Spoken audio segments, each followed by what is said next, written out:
Good afternoon to our listeners on Parliament Radio 105.5 FM, our viewers on the Parliament channel, and those of you watching via the World Wide Web through the Parliament's website, www.ttparliament.org, and via our YouTube channel, ParlView, which you can find at youtube.com/ParlView. We're just a few seconds away from the start of today's sitting of the Senate. Quite a number of items on the order paper today. There's several papers to be laid, 2 reports to be presented from committees, 2 urgent questions for oral answer, plus 3 questions for oral answer. The doors of the chamber are opening, and so we take you over now for the start of today's proceedings.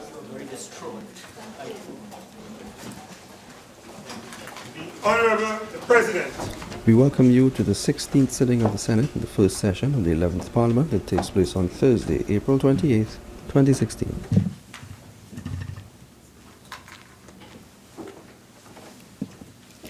Let us pray.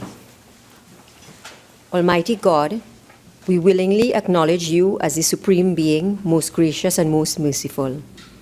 Look down, we beseech you, on us who are members of this Senate, and deign to assist us in the duties that we have to perform on behalf of our beloved country of Trinidad and Tobago. Open our eyes to see the truth, and help us to accept it with all its implications into our lives. Direct us, O Lord, in our deliberations, so that setting aside private interests, unwholesome prejudices, and personal affections, we may treat all matters set before us with honesty, courage, and conviction. Through all we say and do in this Senate, may we give glory and honor to your holy name, inspire confidence in our fellow citizens, and make a positive contribution to the peace and prosperity of our nation. Amen.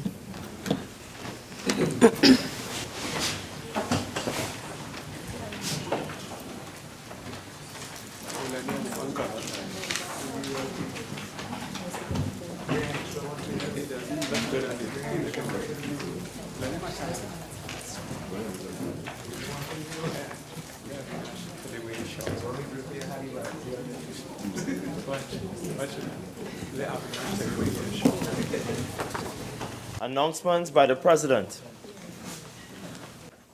Honourable Senators, as you're aware, former Senator Daniel Reid passed away on April the 21st, 2016. I now invite you to offer tributes. Madam President, it is a privilege and an honor for me to recognize one of the People's National Movement stalwarts, former Senator Daniel Reid, who died on April 21st at the Eric Williams Medical Sciences Complex at Mount Hope, mere 2 days after his 88th birthday. Not very well known nationally, but however, he was still a great servant of the people. Mr. Reid served in the Senate between the periods 1981 to 1986. He also served as Parliamentary Secretary in the office of the then Prime Minister, the Honourable George Chambers. He was very well known in the political arena as a humble man who was extremely passionate about the welfare of his community and the country as a whole. At the party level, Mr. Reid served as chairman of the St. Anne's East constituency for over a decade. It was under his leadership in the St. Anne's East constituency that the St. Anne's East constituency spearheaded the movement in 1973 towards Trinidad and Tobago gaining Republican status. The country eventually obtained Republican status in 1976.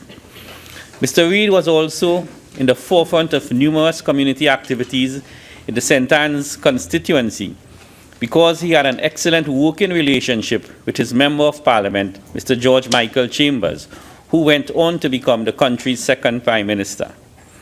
A dedicated and loyal party member, no assignment was difficult for him. He was a member of the campaign team for A.N.R. Robinson when he contested the Scarborough-Roxborough area for the PNM in 1956.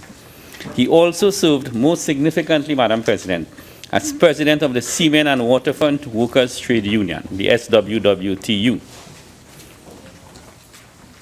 I want to remind the Senate that in the memorable 1981 general election, when the PNM won a resounding 26 seats, including Caroni East, won by Mr. Manik Ramsaran, Princess Tong by Mrs. Amoy Mohammed, and Faizabad by Dr. Winston Williams. Mr. Reid was the campaign manager for the party's political leader, the late George Chambers. He will be remembered as a disciplined individual who was always available to assist the young parliamentarians and the party members in several areas. Following the 1986 general election, Mr. Reid followed his very close friend, Mr. Chambers, and retired from active politics. At the time of his death, he was 88 years old. He was the father of 6 children, 3 boys and 3 girls. Madam President, may his soul rest in eternal peace. Senator Mark. Thank you very much, Madam President. We would like to join with the Honourable Leader of the Senate in extending our profound condolences to the family, to the friends of the late Mr. Daniel Reid, former senator. From the records, we have seen that Mr. Reid served in this Honourable Senate for the period 1981 to 1986 and was a member of several important House committees during that period of service to Trinidad and Tobago.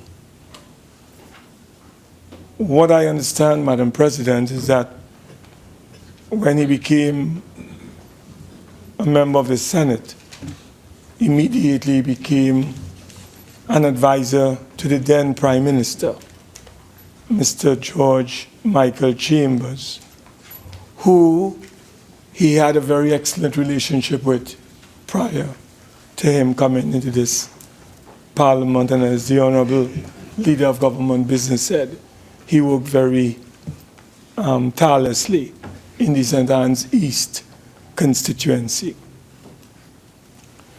He was a very ordinary individual, and Madam President, he was a dock worker. He was a forklift driver, and he was, as was indicated to you earlier, a President General of that powerful trade union called the Seamen and Waterfront Workers Trade Union. We on the side mourn his passing, and we would like to join with members of the union and members of this Honourable House in extending our heartfelt condolences to his family. And wherever he may be, may his soul have eternal peace and rest. I thank you, Madam President. Senator Mahabir. Thank you, Madam President. On behalf of the independent bench, I too would like to express my deepest condolences to the family of our former colleague, Senator Daniel Reid, to his wife and his children. We on the independent bench would extend our deep condolences. I personally did not know of Mr. Reid, him having served in the Second Republican Parliament a while back, 1981 to 1986. But sitting in the chair now, so many years later, I can only understand the contribution he would have made during that period of time. There are so many similarities, Madam President, between then and now, when Mr. Reid would have been a member of the governing party, having to navigate through very, very difficult economic times. It would have been challenging, it would have been disappointing, it would have been at times very worrying for Mr. Reid and his senatorial colleagues to administer the country during that very difficult period. So we understand the contribution that he would have made in ensuring that there was peace, harmony, stability, and good governance in the Republic of Trinidad and Tobago. The fact that he was a working man in the trade union movement who represented the working man's interests would have been for him an even more challenging period, seeing that we were heading into a period of protracted recession where there was a rise in unemployment and him being a part of the government having to find and craft solutions, we recognize and we applaud the contribution that he would have made in public service. There is always a choice, Madam President, and the choice is that people can look after their private affairs only, and they can allocate a significant portion of their time to the service of the general public using their experience, their aptitude for organization, and their interest in the social welfare. Mr. Reid was one of those, and for his contribution to public service and for the years of his life that he would have dedicated in the pre-independence period and in the post-Republican period, ensuring that the democratic traditions in Trinidad and Tobago were always enhanced and improved upon. I would like to say on behalf of the bench, we are extremely grateful. And to his family who would experience his loss, on behalf of the bench again, I would say they should be comforted by the fact that his contribution has left a lasting legacy. The institution of the Parliament is stronger on account of his presence, and for that we are grateful. And for that memory, I hope they should be comforted. Thank you, Madam President.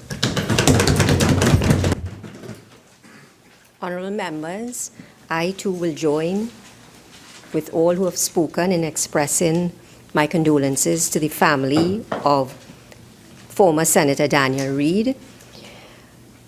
Clearly, from what has been said, Senator Reid achieved the highest distinction that one can achieve in one's life, which was in serving others. He served his party, he served his country, he served his family. And therefore, I will instruct the clerk to convey to his family the sentiments expressed today and our gratitude for the life of former Senator Daniel Reid. Honourable Senators, I now invite everyone to stand and observe a minute's silence.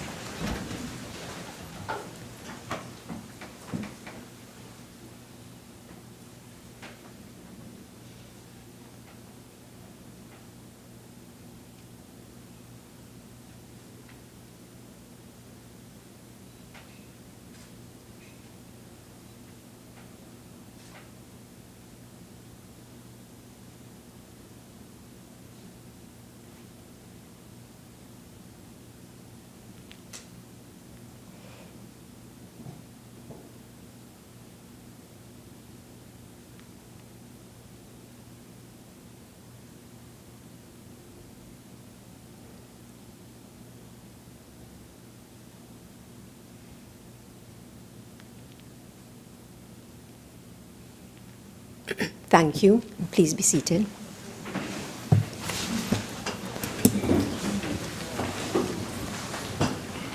Honourable Senators, you will observe that I've caused to be circulated to each member some guidelines on the use of the electronic devices in this chamber and within the precincts of Parliament, so that I hope everyone will take note of what is set out in that bulletin. Bills brought from the House of Representatives, petitions, papers. Honourable Minister of Finance. Thank you, Madam President.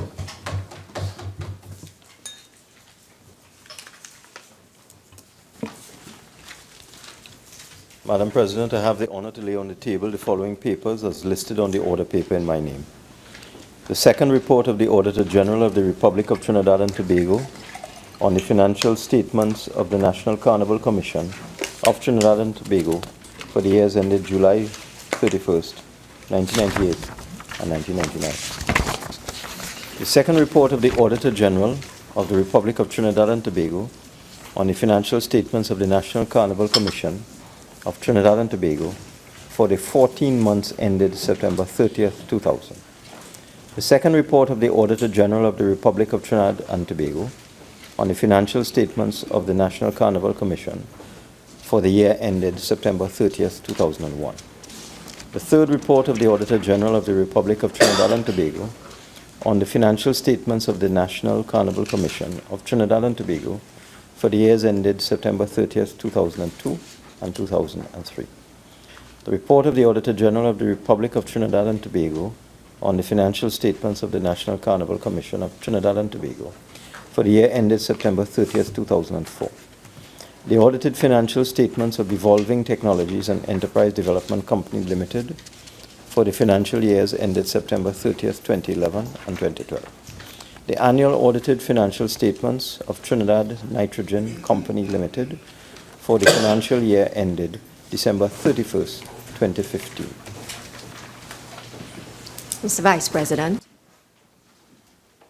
Madam President, I have the honor to lay on the table the following papers listed on the order paper in my name.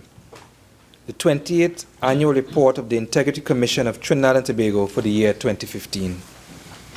Leader of Government Business. Madam President, I have the honor to lay on the table the following paper as listed on the order paper in my name. The Administrative Report of the Mayaro-Rio Claro Regional Corporation for the period October 2012 to September 2013. Reports from committees. Senator Coppin. Madam President, I have the honor to present the following reports as listed on the supplemental order paper in my name. The third interim report of the Joint Select Committee appointed to consider and report on the Whistleblower Protection Bill 2015. The report of the Joint Select Committee on the Family and Children Division Bill 2016. Urgent questions.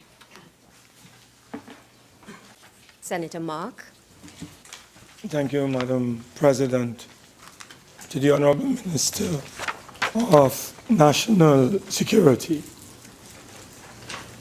could the Minister state whether a full investigation will be launched into the death of an 80-year-old woman due to an alleged accidental discharge of a police officer's firearm?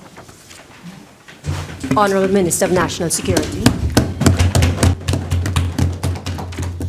Thank you very much, Madam President. A full investigation has in fact commenced. While the initial investigation started under ASP Jackman of the Southwestern Division, the Commissioner of Police has chosen a senior officer external to the Southwestern Division, Assistant Superintendent Samaru, to lead this investigation. Assistant Superintendent Samaru will be supported by the Professional Standards Bureau to ensure transparency, Madam President. Madam President, may I ask the Honourable Minister of National Security whether, arising out of what he has said, there are any guidelines or mechanisms in existence within the police service to deal with these kinds of incidents when they occur? Madam President, there are standard operating procedure within the police service that is being followed by the Commissioner of Police and the investigator, Madam President. Senator Mark. To the Honourable Minister of Health, in light of the recent incident in which a 3-year-old infant was stung by a scorpion, could the Minister state why there is not an available supply of anti-venom drugs at all public hospitals? Thank you, Madam Honourable President. Minister of Health. Thank you. Madam President, figures coming out of the Eastern RHA tells us that since October 2015 to October 2014 to September 2015, there have been 52 incidents of scorpion stings with no fatalities. We have had no fatalities due to scorpion stings in Trinidad and Tobago since 2006, once treatment starts early. The consultant physician at yesterday's case, who treats scorpion stings both in India and Trinidad, having treated 40 such, no fatalities. The treatment protocol being used in Trinidad to treat scorpion stings is symptomatic and supportive. Therefore, you use vasodilators, fluids, analgesics, oxygen. We have been following the 1982 protocols in the use of a drug called prazosin, which is a vasodilator, which has reduced the fatality rates due to scorpion stings from 13% to 1%.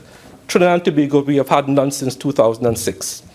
As far as the antivenom is concerned, we have never had any antivenom in Trinidad and Tobago for scorpion stings. Recently, globally, antivenoms have been developed around 2011, 2012, but not without concerns. There's a 2012 report from somebody called Donald Barcelo, and it's on the internet. I recommend its reading. Local expert tells us that even the current antivenom being developed is not without its own problems, even causing death in persons, especially children, who are given it. They suffer from anaphylactic shock, where their blood pressure plummets drastically and could die. Madam President, there are over 17,000 species of scorpions in the world, not all venomous. And the antivenom is highly specific. So there's a polyvalent variety available for the Middle East and North Africa, geared towards the type of scorpions they have there. The Ministry of Health... The time has expired. Thank you. Yes, Senator Mark. Could the Honourable Minister explain to this House when we were told that there was an absence or a lack of supply of anti-venom drugs, and given what he has just said, is anti-venom drug or drugs necessary to treat a patient, whether it's a child, when being stung by a scorpion? Excellent question, and the answer to that is no, because the supportive treatment being used in Trinidad and globally reduces the fatalities down to less than 1%. In the case of Trinidad and Tobago, and we have never had antivenom in Trinidad and Tobago, let me make that clear. So there can't be a shortage of something that we never had.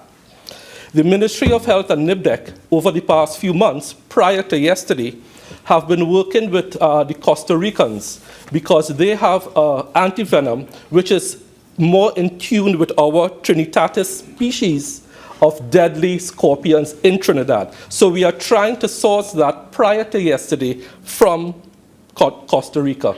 But as Minister of Health, having explained before that not all antivenoms are perfectly safe, we will have to be convinced that this particular antivenom is perfectly safe and safer than the protocols we are using now, which gives us no fatalities. So thank you very much. Senator Mark. President, could the Honourable Minister indicate at this time whether the 3-year-old infant from your inquiries is out of danger and on her way or his way to recovery? Thank you, Madam President. I can report happily that the 3-year-old infant, having been treated with the existing protocols, is clearly out of danger and is expected to make a very full recovery. But, Madam Speaker, if I may, just to give one other bit of information, the reason why we have to be careful bringing in these new antivenoms is that vaccines on the whole, whether they have been used for many years, pose problems unforeseen during trial stages. Recently, there was a global switchover of the polio vaccine, which has been in use for decades, because it has recently been found that the attenuated polio strain, when ingested, actually springs to life in the gut of people and actually cause polio. In 2009, for the flu pandemic, a vaccine which was used for decades had to be withdrawn because of new information coming out of it. So I'm cautioning the country not to necessarily look to a new scorpion antivenom vaccine when our protocols are working well. But if there's one available from Costa Rica, we will certainly look at it once the safety profile demands that we can bring it in. Thank you very much. Questions on notice, questions for oral answer. Leader of Government Business.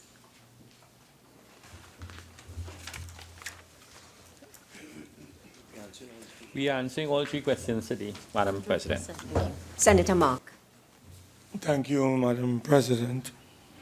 Question number 37 to the Honourable Minister of Finance. Minister of Finance. Thank you, Madam President. With regard to the exchange rate between the United States dollar and the Trinidad and Tobago dollar, the exchange rate policy of the central bank dictates that the bank considers, among other things, prevailing demand and supply conditions, as well as past and prospective foreign exchange flows, while aiming to limit exchange rate volatility. Trinidad and Tobago, we operate a managed float system of foreign exchange.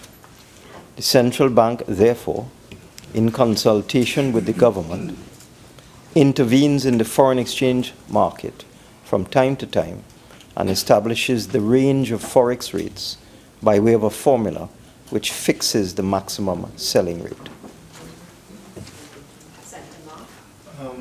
Madam President, could the Honourable Minister indicate, in light of what he has said, whether the recent decision announced by himself to ensure that the exchange rate does not go beyond 681, whether contradicts that policy that he has just outlined? No, it doesn't, because I indicated that the central bank, in consultation with the government, intervenes in the market from time to time. So there's no contradiction. Senator Mark. Question number 39 to the Honourable Minister of Health. 38. 38, No, Senator Mark. oh, yeah, sorry. I went ahead. Sorry, Madam President. Question number 38 to the Honourable Minister of Health. Minister of Health. Thank you very much, Madam President. The answer to Part A is yes, and as the answer to Part A is yes, Part B does not apply.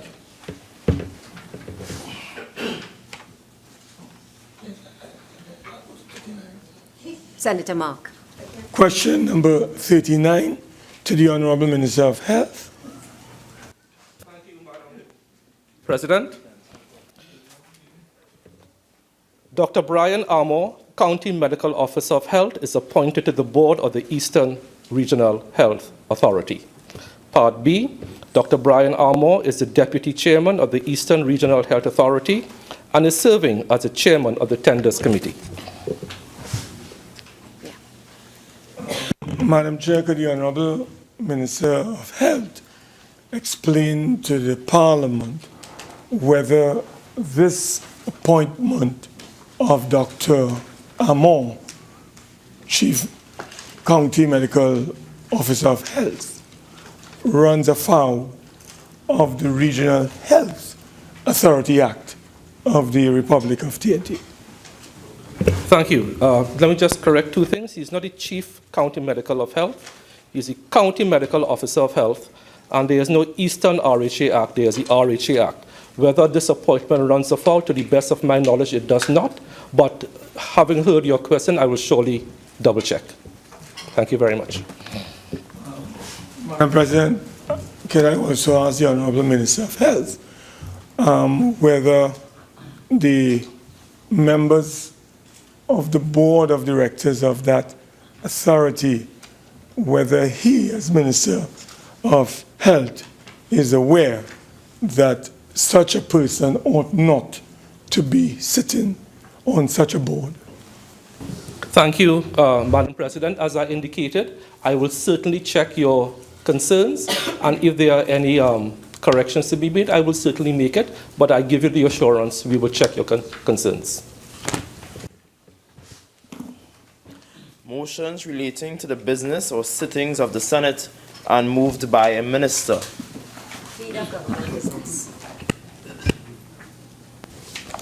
Madam President, having regard to the third interim report of the Joint Select Committee appointed to consider and report on the Whistleblower Protection Bill 2015, I beg to move that the committee be allowed an extension of 7 weeks until June 17th, 2016, in order to submit a final report. Honourable Senators, the question is, be it resolved that the Joint Select Committee appointed to consider and report on the Whistleblower Protection Bill 2015 be allowed an extension of 7 weeks until June the 17th, 2016, in order to submit a final report. All in favour say aye. Aye. Any against? I think the ayes have it. The motion is carried. public business, government business motions. Honourable Minister of Finance. Thank you, Madam President. I beg to move motion number one, standing in my name. Madam President, in moving this motion, I seek the leave of the Senate to debate along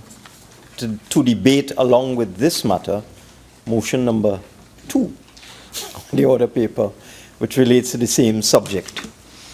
Is this the wish of the Senate? Yes, it is. Leave is granted. Roman 1 and Roman 2. Minister of Finance. Thank you very much, Madam President, and I wish to thank all members opposite on both benches for agreeing to us debating these two together, because they really are quite connected and the issues are the same. Madam Speaker, Madam President, I apologize. Whereas it is provided by Section 14(5) of the Motor Vehicles and Road Traffic Act, Chapter 4850, that the President may by order amend the 4th schedule of the said Act, and whereas it is provided by subsection 6 of the said section, that every order made under subsection 5 shall have effect from the date of publication of such order in the Gazette, and shall, after 4 days and within 21 days from the date of such publication, be submitted to Parliament, and Parliament may by resolution confirm, amend, or revoke the order. And whereas the Motor Vehicles and Road Traffic Amendment Number 2 Order 2016 was made under Section 14(5) of the Motor Vehicles and Road Traffic Act and published in the Gazette as legal notice number 47 on the 8th day of April 2016. And whereas it is expedient to confirm the said order, be it resolved that the Motor Vehicle and Road Traffic Amendment Number 2 Order 2016, the contents of which are set out below, be confirmed. Legal Notice Number 47 of 2016. Part 1 of Appendix A to the 4th Schedule to the Motor Vehicle and Road Traffic Act is amended in Item 1 by deleting paragraphs D to G and substituting the following paragraphs. D. Engine size exceeding 1,999 cc's, but not exceeding 2,499 cc's, $37.50 per cc. Engine size exceeding 2,499 cc's, but not exceeding 2,999 cc's, $45 per cc. Engine size exceeding 2,999 cc's, but not exceeding 3,499 cc's, $52.50 per cc. Engine size exceeding 3,499 cc's, $75 per cc. And Madam Speaker, President, the other legal notice, number 48, having received the agreement of the Senate to take both of them together, the other order deals with amendments to the Customs Act, and it is legal notice number 48, Customs Amendment to the First Schedule Order 2016, and it refers to certain classifications of motor vehicles, customs classifications that is, and it says under the headings 8703.23.5 and 5060, by deleting in the third column the words 40% and substituting the words 60%. Under the heading 8703.24.90, by deleting in the third column the words 45% and substituting the words 67.5%.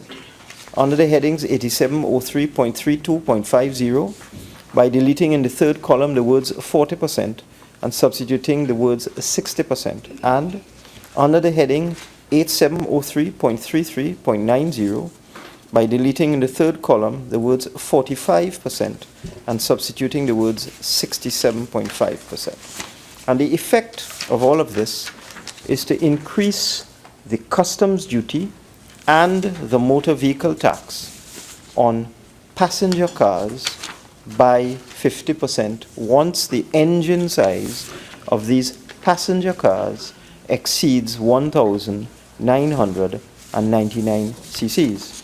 And Madam President, I wish to point out that maxi taxis, taxis, goods vehicles, trucks, buses, and all of these other types of vehicles are not affected by this measure. This measure targets only passenger cars that have an engine size exceeding 1,999 cc's. Now, Madam President, we have many reasons, there are many reasons. The rationale behind this matter and these two orders and this motion is multifold.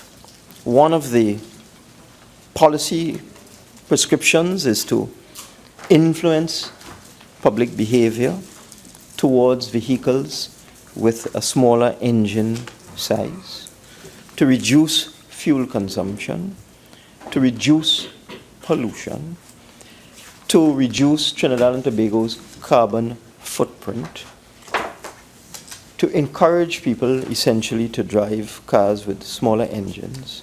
And I want to stress at the outset that this is not intended primarily to be a revenue generating device, because that issue came up in the other place, and this is not intended to raise additional revenue. It is intended to influence public behavior, and I will give some of the learning on that matter in due course. But let me just deal with the science of this matter. I have in my possession a document published by the Sustainable Energy Authority of Ireland that studied the average fuel consumption for private cars by engine capacity and so on, and found that for vehicles with an engine capacity of 1,501 cc's to 1,600 cc's, 1,600, the average fuel consumption was approximately 6 liters per 100 kilometers. The authority in Ireland then went on to look at vehicles from 1,600 to 1,700, 1,700 to 1,800 to 1,900, all the way up to 3,000 cc's. And from the information available to me, the vehicles with the highest fuel consumption were vehicles between 2,501 and 2,600 cc's, which had a fuel consumption of 9.4 liters per 100 kilometers. And if I go back to the smaller vehicle, the one 1,600 cc's and below, that was actually 6.12 liters. So that the vehicle, the 2.5 liter vehicle, in fact consumes 50% more petrol than the vehicle with the 1,600 cc engine. Now, of course, this is simply an average. They would have looked at all the different types of cars. Fuel consumption is affected by all sorts of things, by efficiency of the engine, by the weight of the vehicle, by the number of passengers in the vehicle, by the terrain, by how modern the engine is, how it converts the fuel into power, and so on. So there are all sorts of underlying factors. But what the Sustainable Energy Authority of Ireland did is looked at an average. So you see on average, based on the information that this document gives me, is that a 2.5 liter vehicle consumes 50% more fuel on average as a 1,600 cc vehicle. Additionally, Madam President, I wish to report that there he is, the Honourable Senator Dennis Moses, on behalf of Trinidad and Tobago, joined representatives of more than 170 other countries in the world to endorse the Paris Agreement to cut carbon emissions. And I believe Senator Moses, the Honourable Minister of Foreign Affairs, was in New York at the United Nations headquarters last Friday, am I correct? Last Friday, where he participated with representatives of more than 170 other countries to endorse this agreement, which it's called the Paris Agreement, but it was signed in the UN in New York. I say that this was the largest ever single-day turnout for a signing ceremony, and there were all the major countries in the world were there, as well as a vast majority of developing countries, middle-income countries, low-income countries. As I said, over 170 countries signed this agreement, which is designed to end the fossil fuel era eventually, and also to reduce the carbon footprint and the damage to the environment, to the ozone layer, and so on. And I'm very proud to be part of a government that was signatory to this agreement just about a week ago. And what we're doing today is all part of that. I can tell you myself, Madam President, having owned vehicles of different sizes, the first car I ever had, I think it was 1100 cc's. This would be a long time ago, you would realize that. About 40 years ago. I was 17 now. 40 years ago, the first vehicle I ever had, I think it was 1100 cc's. And then over time, I've owned vehicles 1500, 1600, 2000, 2.4, 3 liter, 3.4 liter. And I currently drive a vehicle, which I purchased 1 year ago when I was in opposition, that has a cubic capacity of 1,998 cc's. So based on my own experiences, I can say factually that the fuel consumption of the larger engine sizes is significantly more than the fuel consumption of the smaller engine sizes. I don't think there's any debate over that. I'm currently driving a vehicle that is below 2,000 cc's. My fuel bill has certainly, well, the consumption of gasoline has certainly gone down. Now, Madam President, I want to stress again that this measure is designed to influence social behavior. And I want to refer to a document, I believe it's put out by the IRS in the United States, and it's called How Taxes Influence Behavior. And it lists 3 taxes designed to influence the behavior of taxpayers. First tax is called a sin tax, and it taxes products or services considered unhealthy. It is used to discourage the use of products that pose a health risk, such as tobacco and alcohol. So that is a sin tax. And there are countries all over the world who have these type of taxes on alcohol and tobacco. You then have taxes such as a gasoline excise tax. And that particular tax is not specifically meant to discourage the use of gasoline, although it does.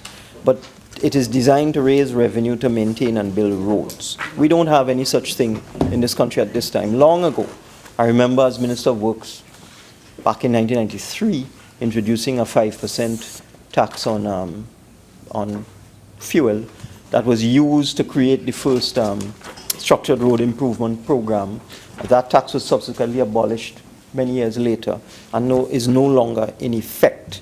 But those type of taxes are designed to put money into a fund to be used for a specific purpose. We have taxes like that here, like the oil levy, for example, which is used to deal with unemployment. Then we have luxury taxes that tax expensive non-essential items such as luxury cars. And this tax is considered to be progressive because the cost of the item goes up, and people in the upper income brackets purchase a particular item, the tax is directed at people at that level. So it's considered to be progressive as the cost of the item goes up. And I want to say, Madam Speaker, the other thing we wish to do as a government is to spread the burden of adjustment equitably across all levels of the society. In other words, we don't wish the burden of adjustment in this time of very challenging revenues to be focused on any one particular group. We wish to spread it across the society. And that is another purpose of the measure before the House. Let me give you the effect of some of them on some vehicles. Let's take the Audi Q7. The previous cost of an Audi Q7 was $701,640. And with the new taxes, it will now be $829,504. So the Audi Q7, which is the large Audi SUV, which has a CC rating of 2,967 cc's, the price will go up by about $128,000. We have the Mercedes-Benz S-Class, 2,987 cc's, 3 liters. That previously cost 1,333,000. Sorry, 1,333,000 will now go to 1,547,000. Sorry, 1,199,000. My apologies. It will now go to 1,392,000. That is the Mercedes S-Class 2987, Madam President. And then you have the Jaguar 3.0 supercharged XJ. That currently costs $1,099,000. That will now go to $1,279,852. So you see the kind of levels, the kind of costs we're dealing with. It's certainly people in the upper income bracket will be affected by this tax. I now want to refer members to the fact that this is not unique to Trinidad and Tobago. In Australia, for example, there is a tax, and it is actually called luxury car tax, and the acronym is LCT, believe it or not. And in Australia, the luxury car tax is in addition to all the other taxes on motor vehicles, which would include customs duty and other typical taxes. And the luxury tax applies at a rate of 33% added on to all of the other taxes that are imposed on vehicles in Australia. And it applies at a threshold. They don't use engine capacity, they use price. And their price threshold is now 57,000 Australian dollars, which is about 250,000 TT dollars. So in Australia, once the cost of the vehicle crosses $250,000 more or less, there's an additional luxury tax of 33% of the value, Madam Speaker, Madam President. So I thought I would let people know that this tax does apply in Australia. It also applies in India, and in India, all of the various states have taken decisions to apply a luxury tax. I was looking at one last night, and in India, in that particular state, the luxury tax kicked in at 1,600 cc's, not the 1,999 that we have. It kicked in at, actually it was a little below 1,599 in that particular state. The luxury tax in India kicked in at that level. And this thing is widespread. I would refer honourable senators to the United States. And they actually have a tax called the gas guzzler tax, believe it or not, which applies to the sale of vehicles with EPA estimated gas mileage below certain levels. So in the United States, they use the actual estimated fuel consumption of the vehicle, because there are different ways you can do this. You can go with engine size, as I am proposing, we are proposing, as is done in India and many other countries, or you can go with the cost of the vehicle, which is what Australia does, or you can go with the mileage, the fuel consumption of the vehicle. So in the United States, as part of the Energy Tax Act, they created the gas guzzler tax in the United States. So that what we are doing here is very, very similar to what the rest of the world does. In Grenada, for example, they have an environmental tax, and that is tied to the age of the vehicle. So when a foreign used vehicle comes into Grenada, the taxes can go up to as high as 157% of the cost, the landed cost of the vehicle.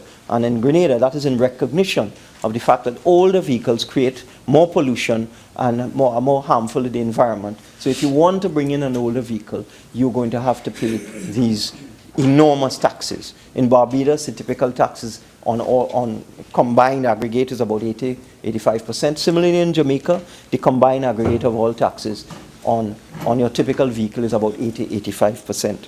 So that we in Trinidad and Tobago have enjoyed for many, many years the privilege to purchase vehicles at fairly low rates of taxation. And that is because, you know, we are an oil-based economy. We had the money, and that it was, you know, not necessary to, or it was deemed not necessary at the time to use taxation to influence behavior.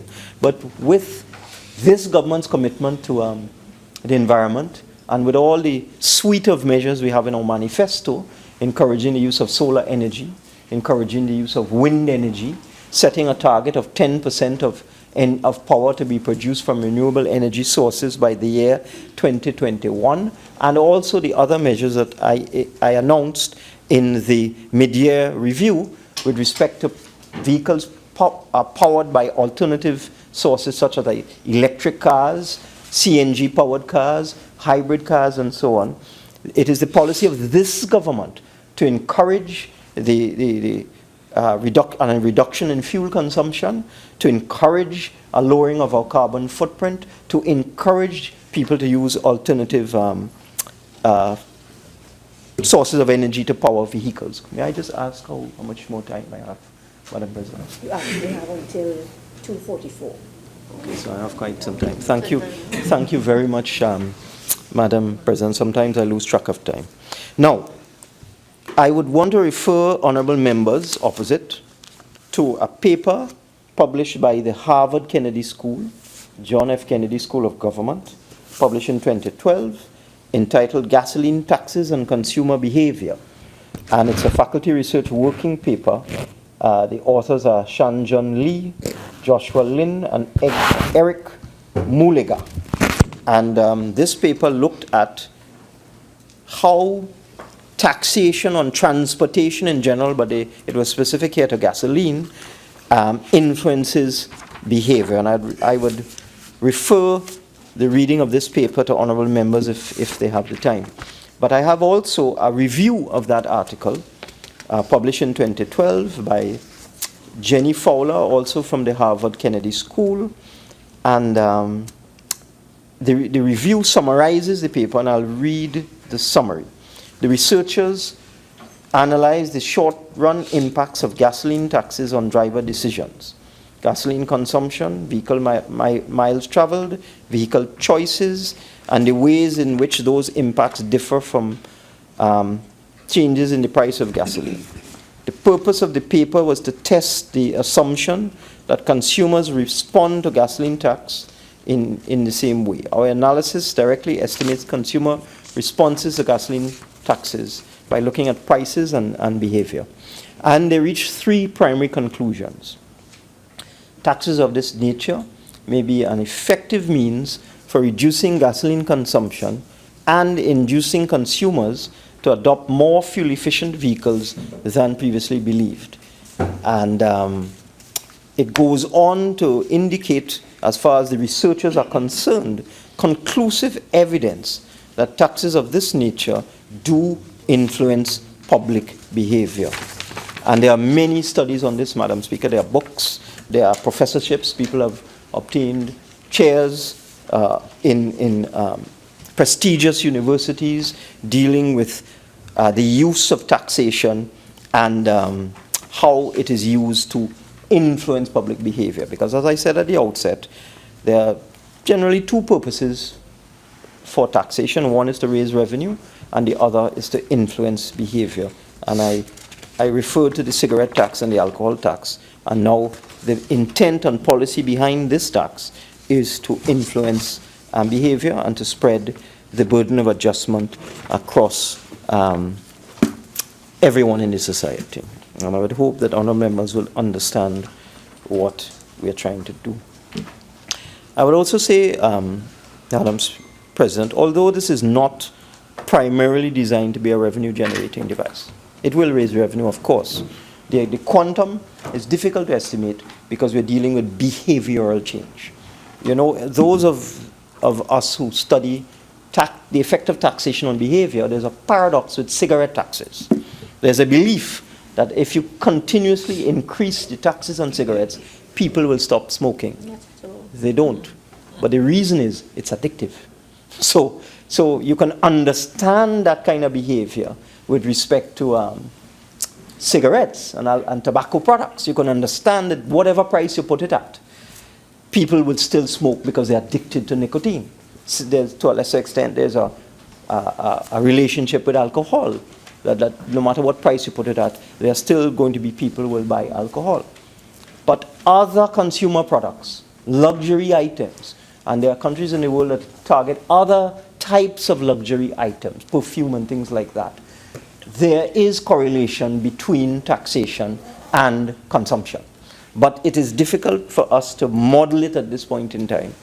I think we will have to wait and see how consumers in Trinidad and Tobago in the upper income bracket respond to this measure in terms of actually defining and calculating the effect on revenue generation. I just wanted to make that point, so that I do not wish to come to the Senate and mislead anybody and say this will raise another $20 million or $30 million. It may not. It may balance. It may be revenue neutral. Less people may purchase cars, but because of the higher taxation, it may all balance out. I think it would be unscientific for me to make a firm prediction at this point in time. I would also like to say, Madam Speaker, that President, I don't know why I keep saying Madam Speaker. I'd also like to say, Madam President, that this has to be looked at in the context of what we're doing with the other types of vehicles. I hope to come to this place sometime in next month, barring unforeseen circumstances, because you never know. Things come out of nowhere at you in terms of crises and so on. But it is my plan to come to the Senate and also the other place to put in place a number of measures that, again, are designed similarly to influence public behavior. And this would include the exemptions on taxes for agricultural equipment and agricultural vehicles, because that's part of a manifesto promise, and also part of the policy intent that was outlined in the budget statement of October 2015. And while there are exemptions in place right now, there are some exemptions in place with respect to rebates on taxation, with respect to agricultural vehicles and so on. We are of the view that these exemptions are not satisfactory in terms of influencing behavior to get more and more people involved in agriculture. For example, with respect to motor vehicles, it is my understanding that the tax is not waived, the tax has to be paid, and then over a 3-year period, I believe, Minister of Agriculture, the tax is recovered. I think that's the value of the tax. Yeah, the tax is recovered over a 3-year period. We are of the view that we should outright exempt tractors, vehicles used for agriculture, engines used for fishing and so on, completely from taxation in order to encourage people to become farmers, to become fishermen, to get involved in agriculture. It's part of a compendium. It's a policy framework. And we are very cognizant of the fact that there are people with boats who use these boats for pleasure, but they register themselves as fishermen and thereby avail themselves of the incentives that are available. So when this regime, this new regime is implemented next month or concluded next month, it will be the duty of the Ministry of Agriculture to determine whether these individuals are active fishermen, or as in the case of vehicles, some people buy vehicles and say that they are farmers. They have a little plot of land somewhere, but they're not really farmers. And they enjoy tax relief on vehicles and so on. So it will now be the duty of the Ministry of Agriculture to make sure that now we're going to widen and broaden the exemptions from taxation on agricultural equipment and agricultural vehicles and so on. It is the duty of the Ministry of Agriculture, and I can say that we will be keeping an eye to make sure that active farmers and active fishermen and so on benefit from these measures rather than persons masquerading as fishermen and so on. But that is the negative side. The positive side is we really want to encourage people to get involved in fishing, in farming, and many forms of agriculture, and we felt one of the ways to go is to exempt all of the equipment from all taxes, Madam President. And when I go now to the CNG and electric vehicles and so on, when I was in Washington recently, I passed by a showroom, I said this in the other place, and I saw a car unusual looking car. I went into the showroom and it was an electric car, and it was manufactured by Tesla. And this was a big car. This one was a big car. And the salesman told me that it had a warranty of 750,000 miles. I can't imagine who would drive a car for 750,000 miles. That would take your entire lifetime and probably your children's lifetime as well. And it had no drive shaft. There was an electric motor in the front, an electric motor in the back, and there was no requirement for a drive shaft. There was no gearbox. It has one gear, and the speed of the vehicle is simply obtained by increasing the RPM of the engines and so on. And it was very modern, very high-tech. Everything was electronic and so on. But what interested me was that they told me, that was the luxury model, they told me they're bringing out a Model 3. I think that was a Model S I was looking at. A Model 3, a smaller, mid-size kind of sedan type, that would cost approximately $35,000 US and would have all the features of these much larger and more expensive vehicles. And if you do the maths, you're talking about maybe $220,000, which is comparable with any of the smaller SUVs that we have right now. So I think it's a tremendous opportunity going forward for Trinidadians and Tobagonians to consider not just Tesla. I mean, that's just one car. I'm hoping that more and more people in the world, more and more manufacturers would get involved in the construction of these types of vehicles, because it was truly fantastic when I looked at it. 2017. Yeah. Yes, and you actually, I think you pay a down payment of $1,000 US, and you make an order, and 2017 or whatever, the vehicle will be delivered to you. So that fits very nicely with the government's plan to exempt from all taxation electric vehicles. And of course, there are going to be infrastructure requirements, because these things have to be plugged in. And therefore, we as a government, since we're encouraging all of this, we're going to have to look at a plan to roll out charging stations at appropriate locations across Trinidad and Tobago. So I just wanted to let the Senate know this. And of course, we're pushing the CNG-powered vehicles as well. It's a fossil fuel, but it's a clean fuel. The emissions from CNG-powered vehicles are far less than your ordinary diesel and gasoline and so on. And then, of course, we're also promoting hybrids. And what we will be doing is tweaking the current arrangements with respect to hybrids, because the former administration made some policy decisions with respect to hybrids. A hybrid is a vehicle that is powered by an internal combustion engine and another power source, such as electricity. They introduced some measures where they limited the engine size of the hybrid, I believe, to 1,799 cc's. And this has had a negative effect on the importation of hybrids. Hybrids are coming in, it is true. There are several. I've been looking at the numbers, very small numbers of hybrids coming in. But I'm told, and I've done my own research, that the engine size has to be looked at, because many hybrids have a larger engine size, 1,900 cc's and so on. So that's something we'll be looking at to match the measures to what is available outside there in the world, because we don't make cars in Trinidad and Tobago. So if you're making a measure, it has to fit what is going on outside there. Otherwise, the measure doesn't make any sense. So we are going to be making some adjustments there so that the hybrids that are coming in will be consistent with the taxation measures. Let me also speak about the proposed moratorium. I consulted widely, and I was reliably advised that the ship coming from Japan, which is the furthest point that vehicles come from to Trinidad and Tobago, takes approximately 4 weeks to get here. So that since the decision was that if a vehicle was in transit on a ship or at the port being loaded on a vessel to come here, that we would want to give some relief to those people because they were caught by surprise. We took that 4-week transit time and then added a week to get the vehicle offloaded and cleared out of the port, and then another week for the vehicle to be registered.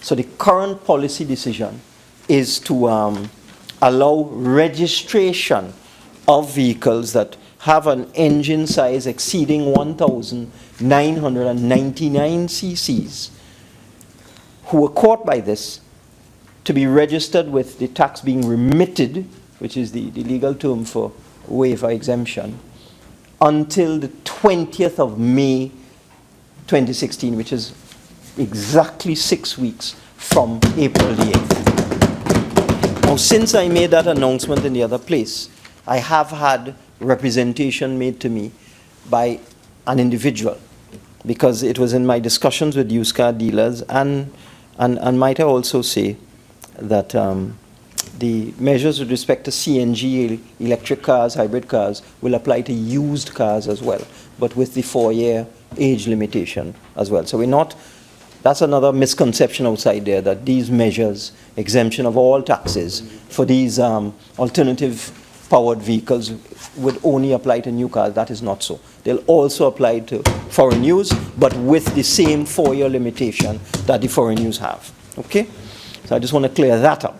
I got an email yesterday from someone who spoke about ordering the car in Japan, and that it takes a period of time for the order to get to the supplier, and another period of time for the vehicle to be paid for, and then another period of time for the vehicle to get to the port, and then come to Trinidad and Tobago, and then come.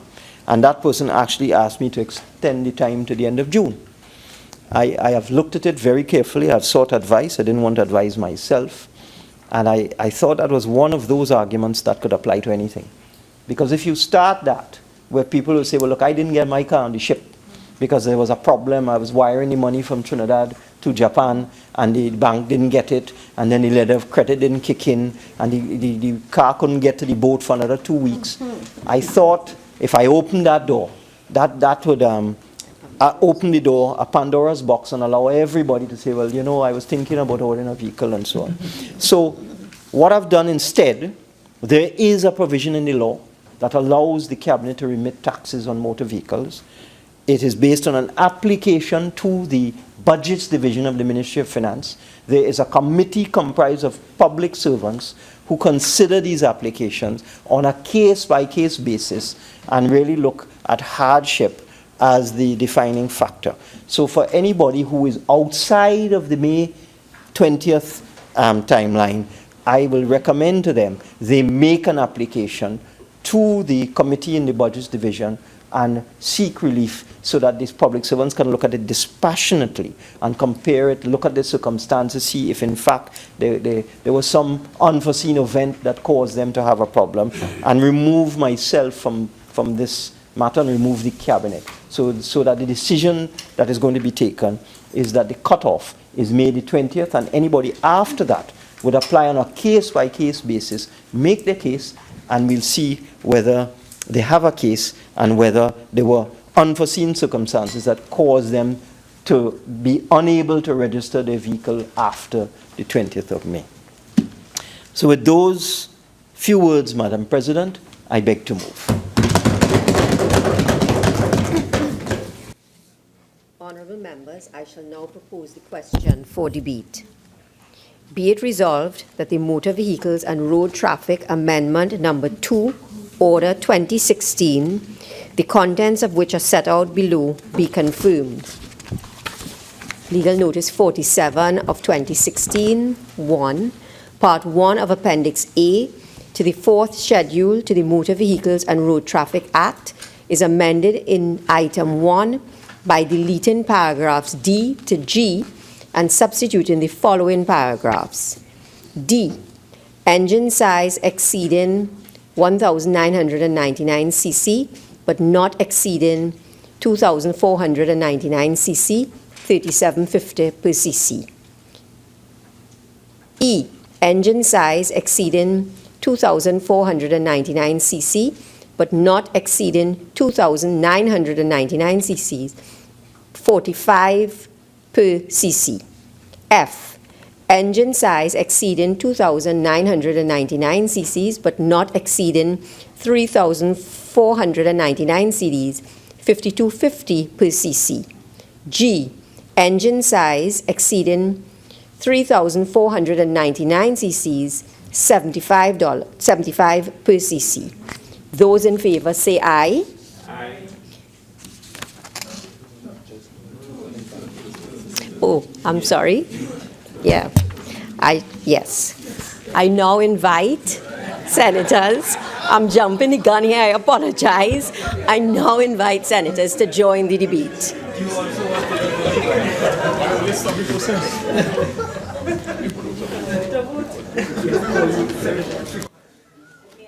And you said that there was agreement that both motions will be heard together so that you are free to speak on both motions. Thank you. Thank you very much.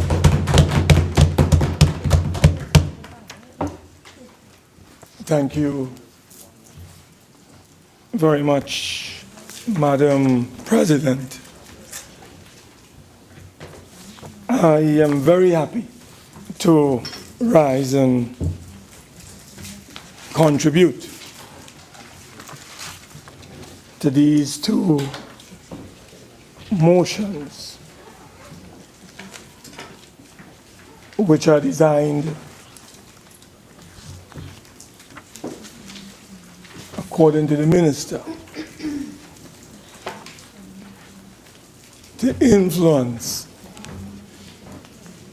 social behavior, public behavior, primarily, and not necessarily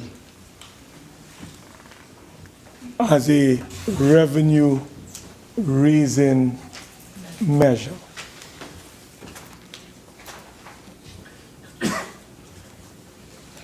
Madam President, you know, somewhere I read where somebody almost described the Minister of Finance as a singer because he has a tendency to change his tunes and he should be described as a singer. You know, I do not know, Madam President, if the minister believes that Trinidad and Tobago and the people of this country are not conscious of what they read. Madam President, if you will allow me, on the website of the Ministry of Finance, and it was the same speech that was read in the Parliament and the Hansard. On page 15, Madam President, I quote, returning to our overall revenue situation, we must now find ways and means of creating new revenue streams to bolster the revenue picture and support ongoing efforts to conserve foreign exchange. The government intends to introduce the following measures to create, Madam President, new revenue streams.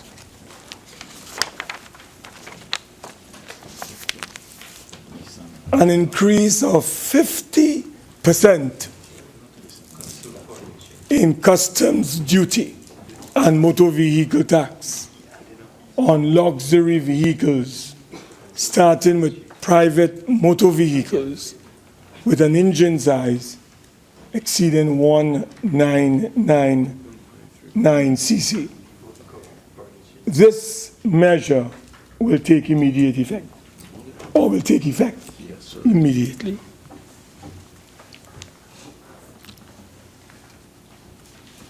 Madam President, we have two legal notices legal notice number 47 and legal notice number 48 to give effect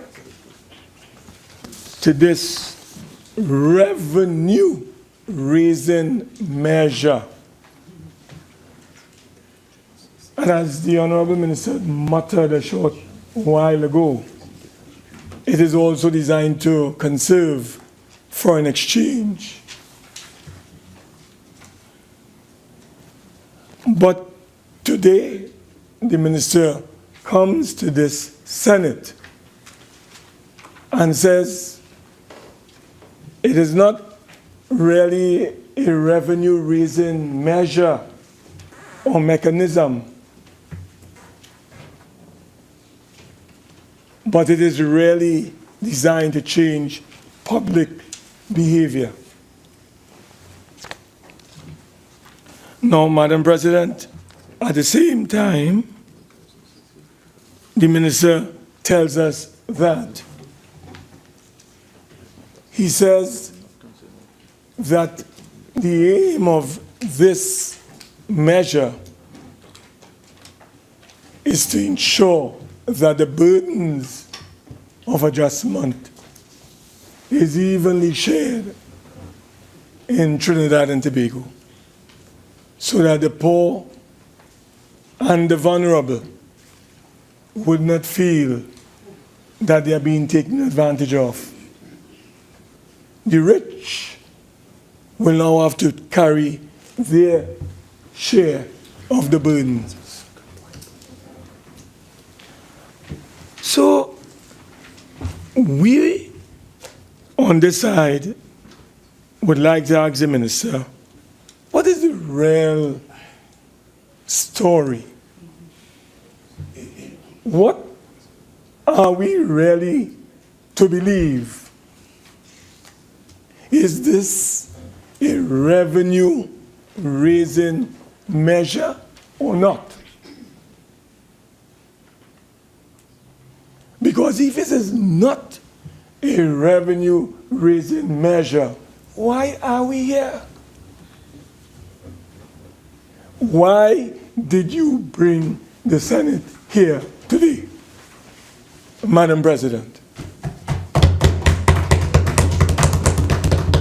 The Minister could have easily issued a statement on the whole question about influencing public behavior, so we can become more conscious of the environment, so we can reduce our consumption of fossil fuels, go to solar power, wind power, other renewable sources of energy. You didn't have to bring the Senate to talk about these things, Madam President.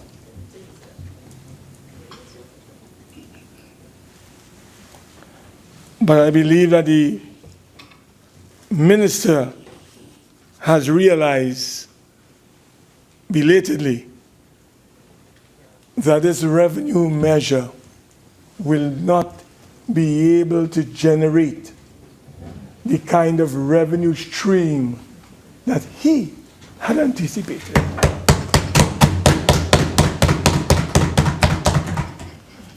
So, Madam President, the Minister does not give us any idea of how much revenues he is expected to raise as a result of this measure. Is it going to be minuscule? Is it going to be, Madam President, $30 million? We don't know. He hasn't told us.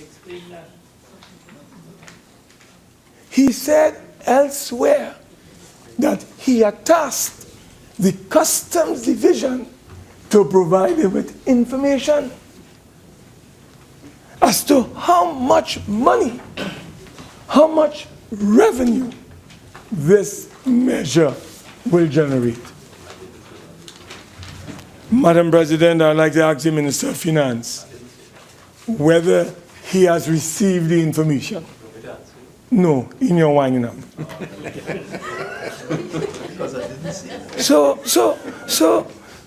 Madam President, we would like to say that the minister is really tinkering with the system. The minister also comes and tells us, Madam President, that he has instituted a moratorium for the importation of vehicles that have left their ports, wherever those ports may be. And he has given May the 20th as the deadline for registration of vehicles. The minister has not given this House how many vehicles, how many individuals will benefit from this waiver or this moratorium. No information whatsoever. But he has held consultations with the stakeholders. And we who are asked to approve these motions don't have a clue as to how many citizens will benefit from the waiver or the moratorium. And, Madam President, how much revenue will the country forego as a result of that arrangement or that waiver or that moratorium? Madam President,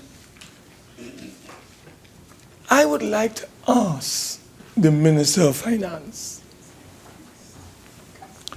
whether the Cabinet of Trinidad and Tobago can simply ignore these legal notices. Legal notices were published, giving effect to the measures that we are debating today. We are now being told by the minister that the Cabinet has the authority to waive customs duties and motor vehicle taxes. And he's using, or he is proposing to use a mechanism called remit. I suspect on an individual basis. But we don't know, Madam President, how many people are going to benefit from this waiver.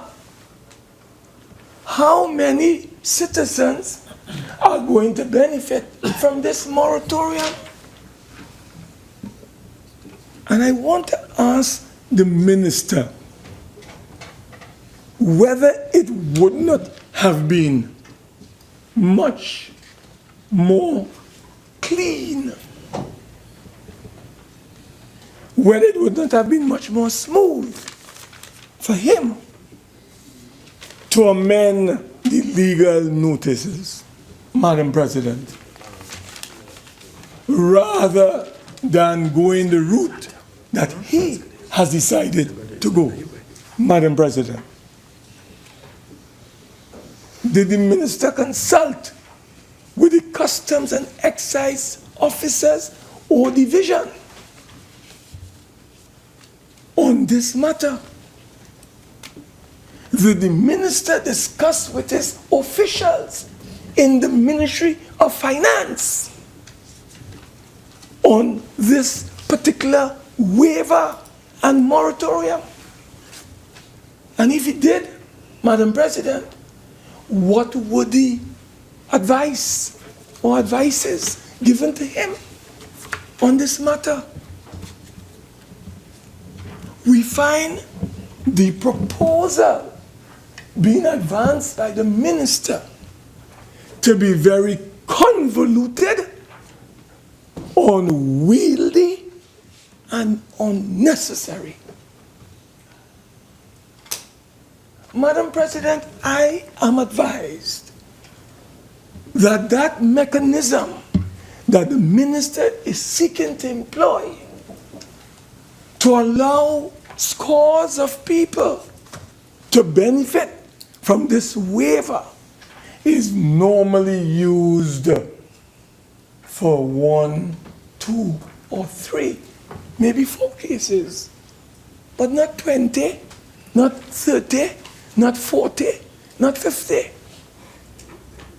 It would have been easier, Madam President, for the minister to alter and amend the legal notice to give effect to the measure, read the moratorium. Madam President, why do we have a moratorium, a legal notice, and the cabinet chooses to go on another course of direction? Madam President, the minister will have to answer. I understand that members of the Customs Division, the officers are confused. What are they to do? When this becomes law, Madam President,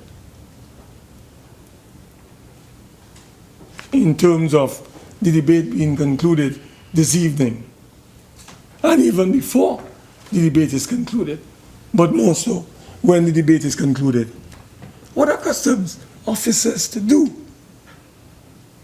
in matters of the nature that we are discussing? Are they to follow the Minister of Finance directive when they have in their possession a legal notice? So, Madam President, I find it very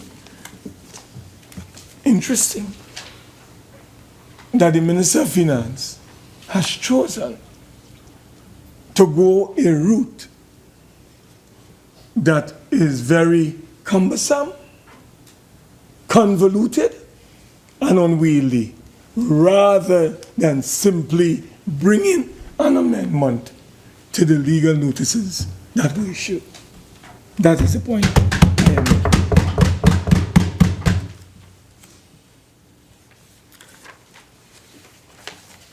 But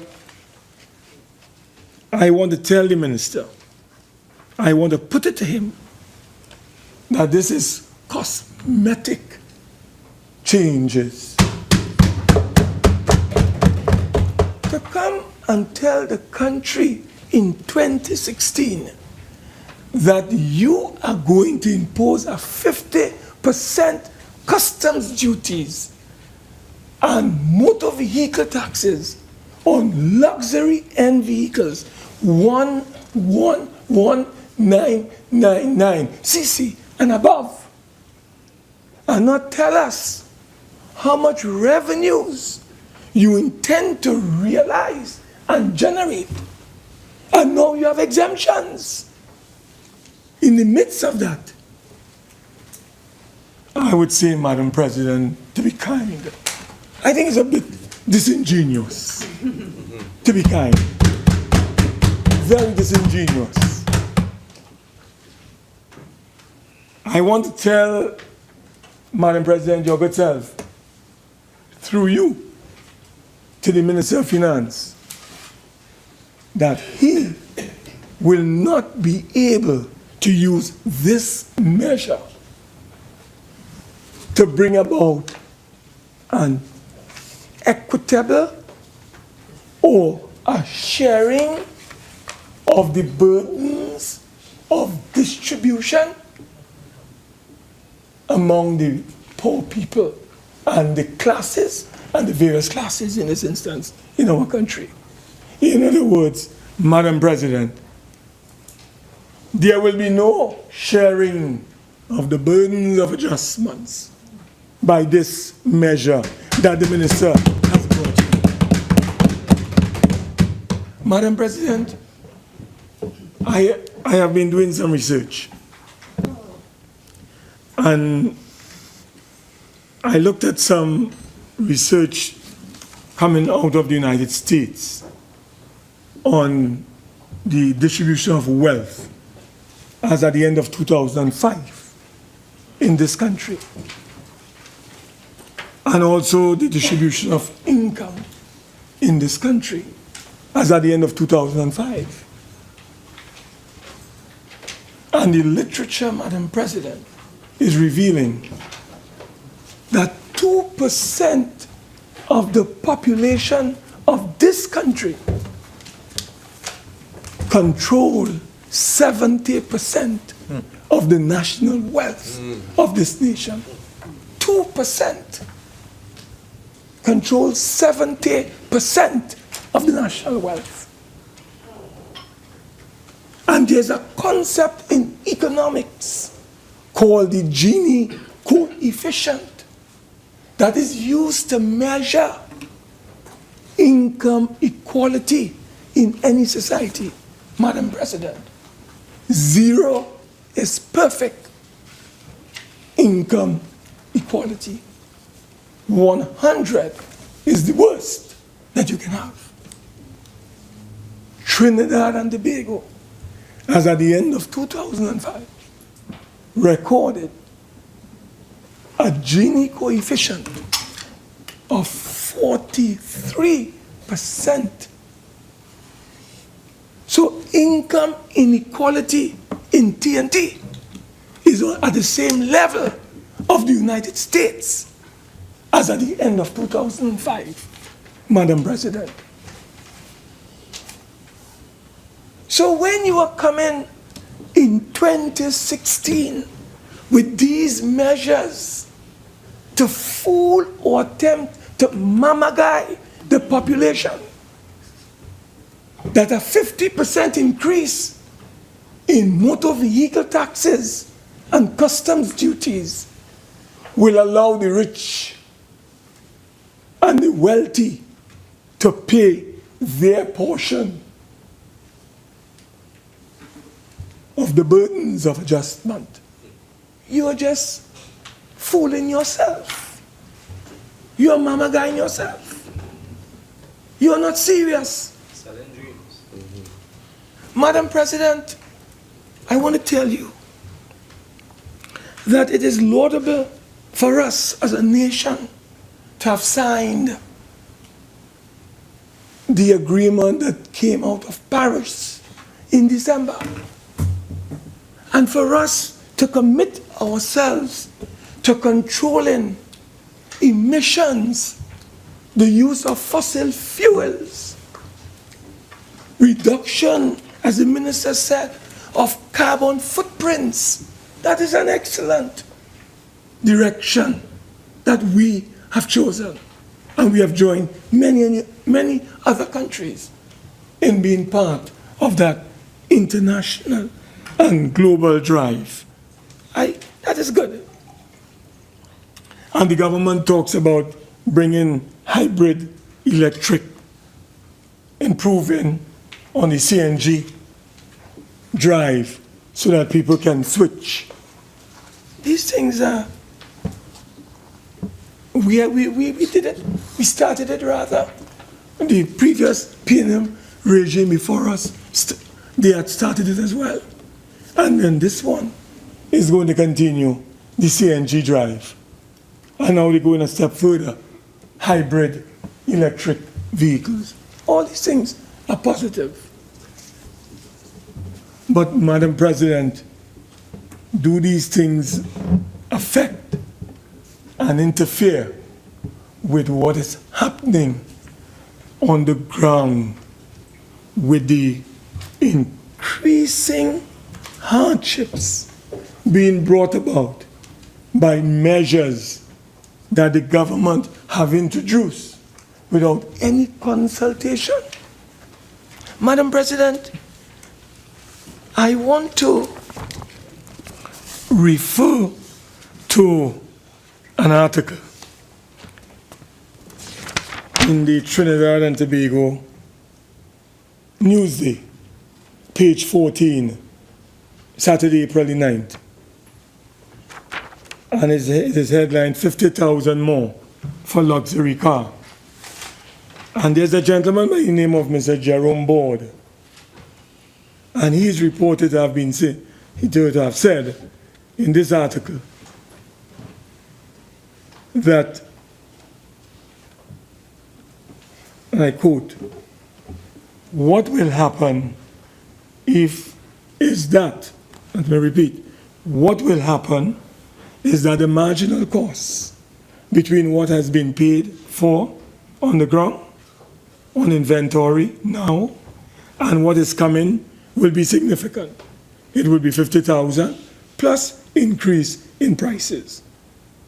He went on further to say he's not sure what the government's approach really is, whether it was to create revenue for the state, but he's not sure if that will work, because he expects that the government, the dealers, will get less sales and therefore pay less taxes.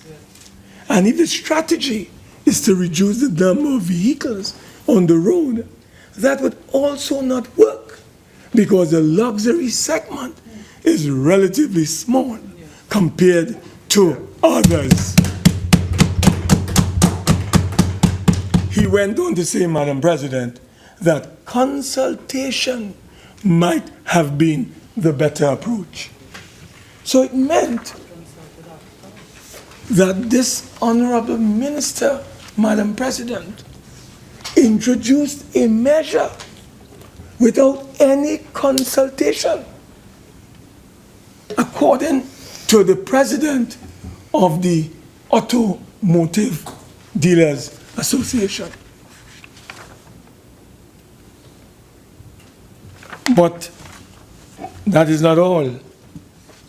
The minister, in his contribution, emphasized that as far as he's concerned, well, I guess he probably would agree with me that there are other objectives.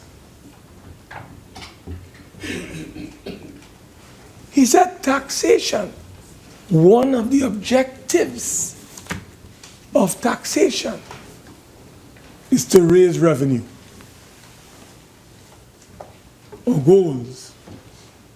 Another, Madam President, he emphasized, is to change public behavior.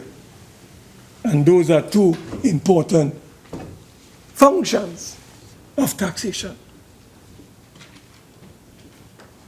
He didn't tell us that there are others.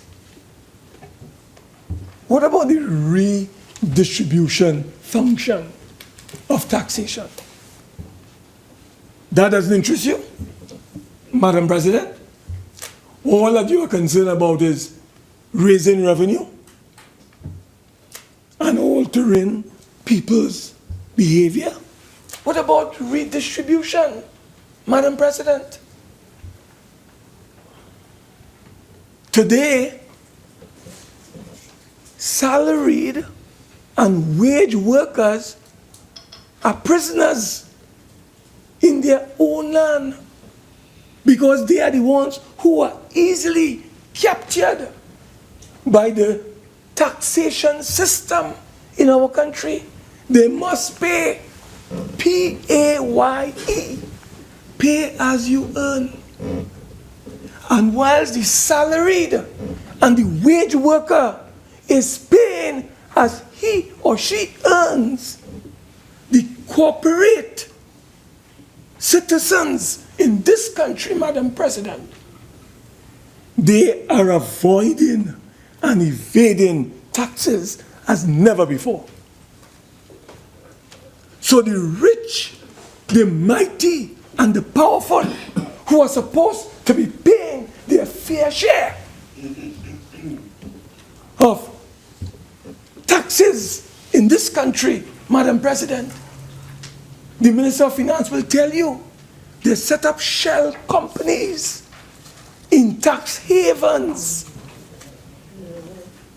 where, Madam President, the corporation tax is low and they transfer their profits outside of Trinidad and Tobago to those tax havens. You think salary workers can transfer their salary and wages out of Trinidad and Tobago? It is pay as you earn. So they are taking advantage of the salaried and the wage worker and those corporate giants, both domestic giants and the multinational giants. Pressures you earn. They are engaged in a campaign, Madam President, of tax evasion, tax avoidance, and transfer mispricing, amounting to tens of billions of dollars that we are losing as a nation every year. Go behind them. Every year, Madam President. For he dance. And Madam President, look how they take advantage of the poor and the vulnerable and the few and the many rather. These little poor people. Yeah, man. The minister comes. You talk. The minister comes with a measure to reduce VAT from 15% to 12.5%, and then he went and he spread the net so that people in Trinidad and Tobago have to pay 12.5% on almost everything that they have to eat in this country. Madam President, I'm told that when you went to the grocery in February or January of this year, you may have gone with $3,000 and you will get a certain amount of goods to take home. Today, you have to walk with at least $1,500 more to take home. Oh no, the same basket of goods. Who is getting pressure today, Madam President? I heard on the news that the Shagonas to Port of Spain taxi drivers, they increase their fares, or they're proposing to increase their fares from $9 to $11. Who is going to pay that? It is the ordinary salary worker. It is the wages, the wage earners, Madam President. And the government is not doing anything about getting at those fiscal termites. The fiscal termites that are eroding our tax base in Trinidad and Tobago. The fiscal termites. You're not paying it. And Madam President, what are we doing about them? What are we doing about them? And this minister, with the best of his intention, oh no, I read somewhere where somebody described him as a OJT. No, not yet. I read somewhere. And he's a plain doctor on a wounded economy. When he's supposed to stabilize the patient, he operates on the patient. Like I read somewhere. Somewhere I read that. I don't know who said it, but I read. So, Madam President, you know what I find strange? It seems that sound have a strange way of traveling in Trinidad and Tobago.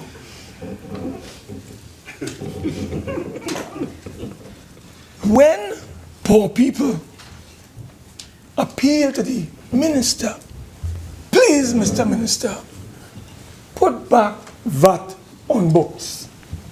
Please, Mr. Minister, put back VAT on reduce. Exempt rather, my mistake, thank you. Reduce, exempt from books, the VAT, 12.5. Exempt from computers, the 12.5. Exempt from sporting goods, 12.5. The minister comes to this parliament, and when we ask him to do that, would you do that, Mr. Minister, in his arrogant, haughty? Mark, please. Sorry. He's an arrogant. No, Senator Mark, no. Okay. Let us not use those descriptions for any member of the chamber. Okay. All right, cool. He's good. I'll deal with him on the platform. Mark, 5 more minutes. Madam President, thank you very much. Thank you very much, Madam President. He will not give the poor an ease. It's pressure for the poor. But when the dealers of cars come to him and they say moratorium, he say yes, massa. No support for the poor. No support for the ordinary people.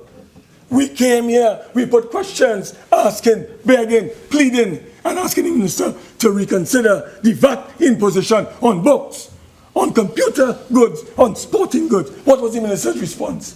No, Madam President. Not today. Not today. But he is now prepared to allow millions and millions and millions of taxpayers' dollars to go to the rich and the mighty and the powerful. And what was it, Madam President? A moratorium. He says a moratorium is a waiver. Well, I want you to waive for the poor. Waive for the poor. I want you to have a moratorium for the poor on food. Let me exempt 12.5 on certain food items for the poor as well.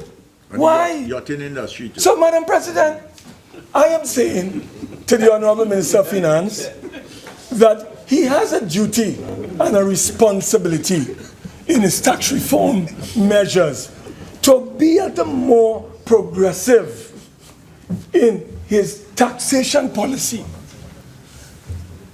Put more progressive taxation on those who are able to carry it.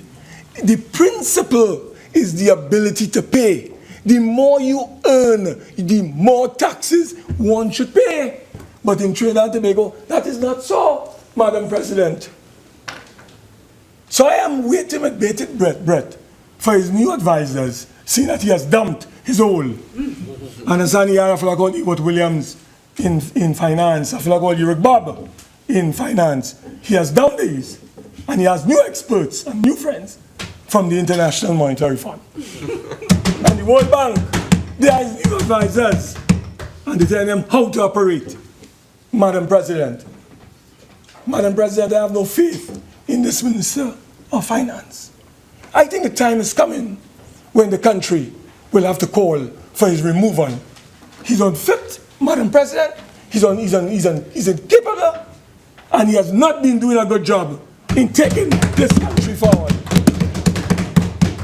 Madam President, I can tell you that when we were in office, we knew what our priorities were.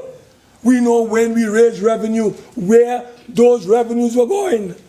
They were going to create employment. They were going to create jobs. They were going to create, Madam President, hospitals, infrastructure, innovation, competitiveness. These were some of our priorities. What are the priorities of this government, Madam President? What are their priorities? We don't know. I heard the Minister of Trade said recently, if I'm not mistaken, and it's a very serious matter, that in Jamaica, they have begun to remove from the shelves of the supermarkets and the groceries our products. That's a serious matter. the Prime Minister, on his way to Washington, should go to Jamaica and settle this matter, because Jamaica is a very important market for the manufacturing sector in Trinidad and Tobago, and they have a lot of jobs dependent on the manufacturing sector. So, Madam President, we need to revisit speaking time.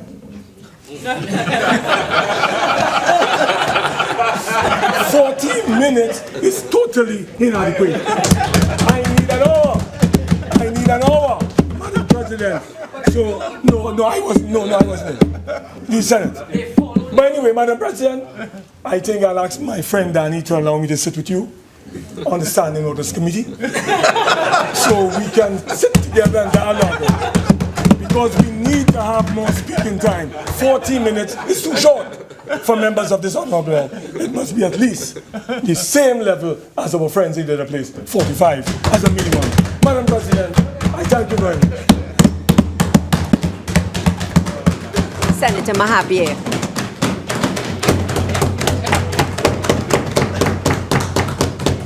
Thank you very much, Madam President. In this spirit of camaraderie, let me say, it's a spirit of camaraderie.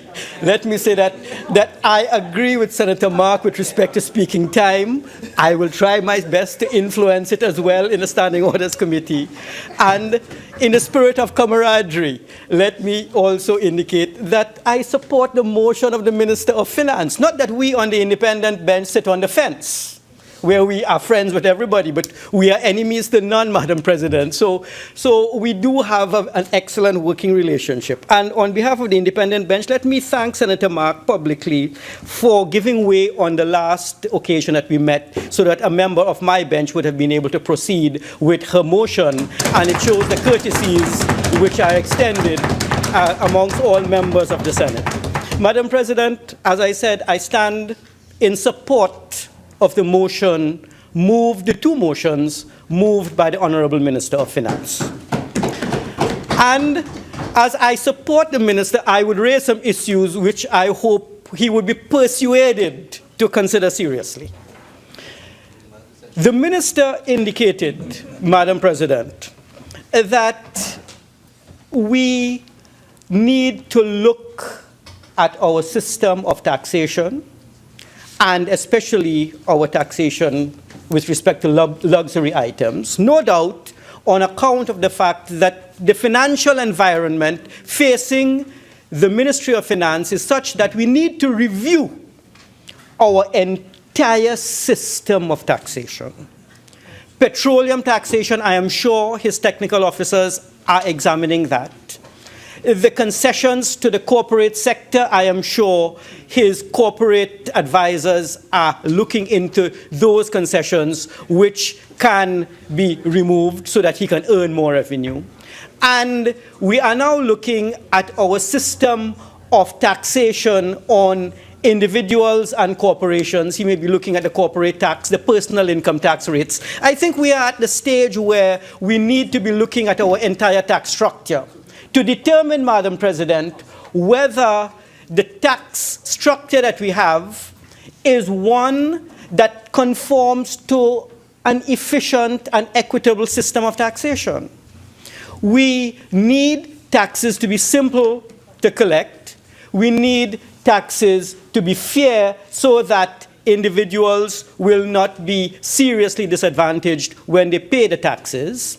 And we need tax avoidance or tax evasion to be minimized. We do not want our tax structure to interfere with incentives so that we do not raise the income tax rates to such a level that individuals are dissuaded from work.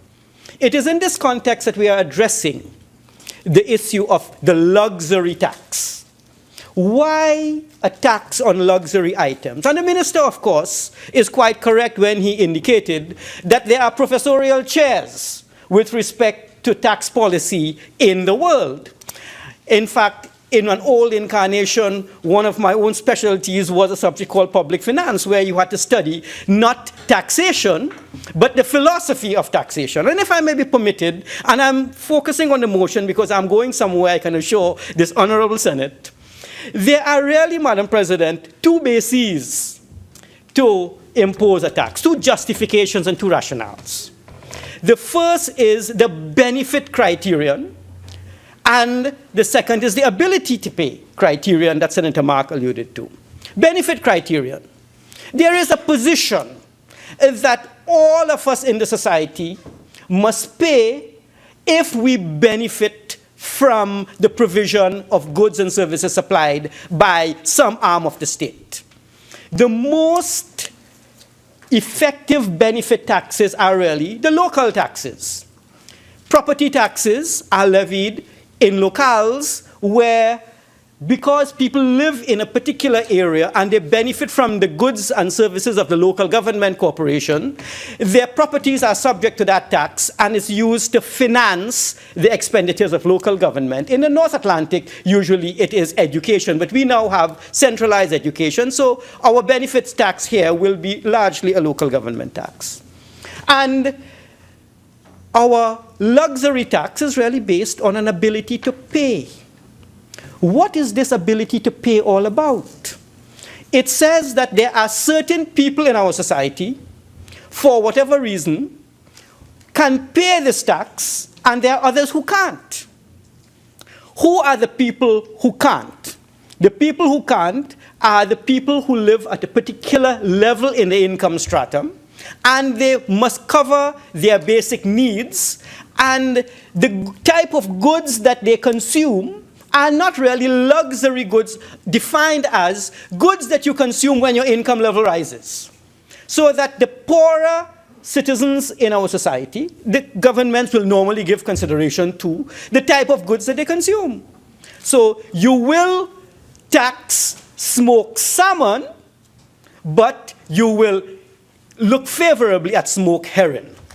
When you look at the food item, because that is a kind of a tax which is going to affect more the rich than the poor. And we can look at a number of luxury taxes, not only in the sphere of food, but we can look at luxury taxes in the areas such as alcohol. Not all alcohol items are luxury items.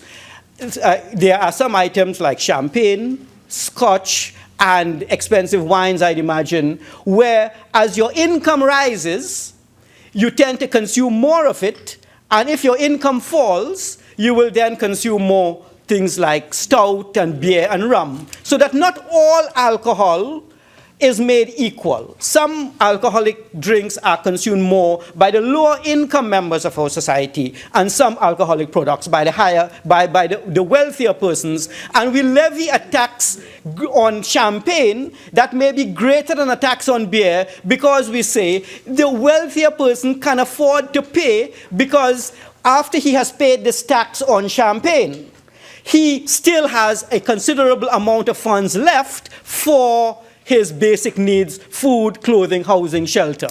If we levy a huge tax on a basic necessity, then less of money would be available for the individual to finance his basic needs. So that there are basic criteria that we use in designing an efficient and equitable tax structure. When we come to luxury cars, I think we need to be very clear with respect to what we would like to do.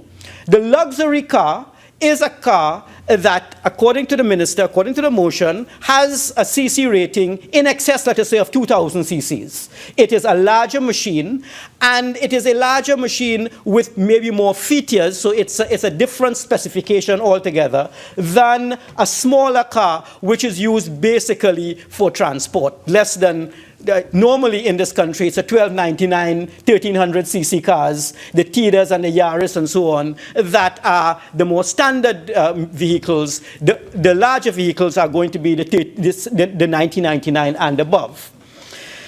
Why do we levy taxes on these types of cars? Is it for environmental reasons? That could be one. But really, to my mind, it has to be that we are seeing an opportunity to raise revenue in an area where previously the revenue may have escaped the Minister of Finance. And I think it would have been valuable if the Honourable Minister had indicated for the last registration series, I think each series has something like 10,000 cars. How many of these, I think it's 10,000 on a series. How many of these were 1999 cc's and above? On average, we have had many series over the last 10 years. It would have been beneficial in looking at the data to find out, say, since the year 2000, how many of the 10,000 series, what percentage, yes. Thank you. Yeah. One of the things I was going to say in my winding up, when I attempted to get that exact information, it shows how bad data collection is in this country, because the customs does not collect data in that way. and they lump everything together. So you have trucks, you know, maxi taxis and cars, all commingled. And even now, after several days, I am struggling with them to pull it out for me. How many passenger cars? Okay, I just thought you should know. Thank you, Honourable Minister. I am flabbergasted. Madam President, the Honourable Minister just indicated that he, from the official statistics, cannot obtain of all the cars in a particular 10,000 cars in a series registration. Over the last few years, we have had about 2 of these series running in a year. Basically 2.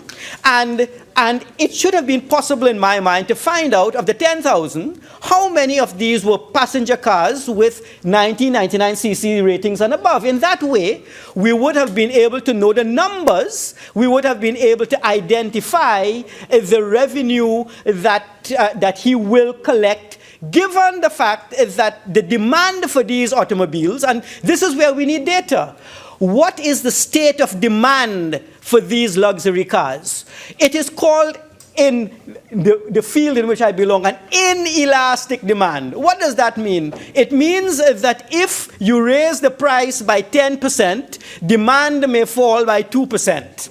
It is a case where, almost like, is it like cigarettes or some other the product where you can raise the price to a particular level and the demand won't fall proportionately. If that is the case, it means that the minister can levy these taxes, expect that the same or only a small amount of cars will be sold, and that he can then multiply the amount of cars expected to be sold at the new tax rate by the tax, the new tax formula, to know how much will come to the Ministry of Finance. So I'm hoping that we do get the figures.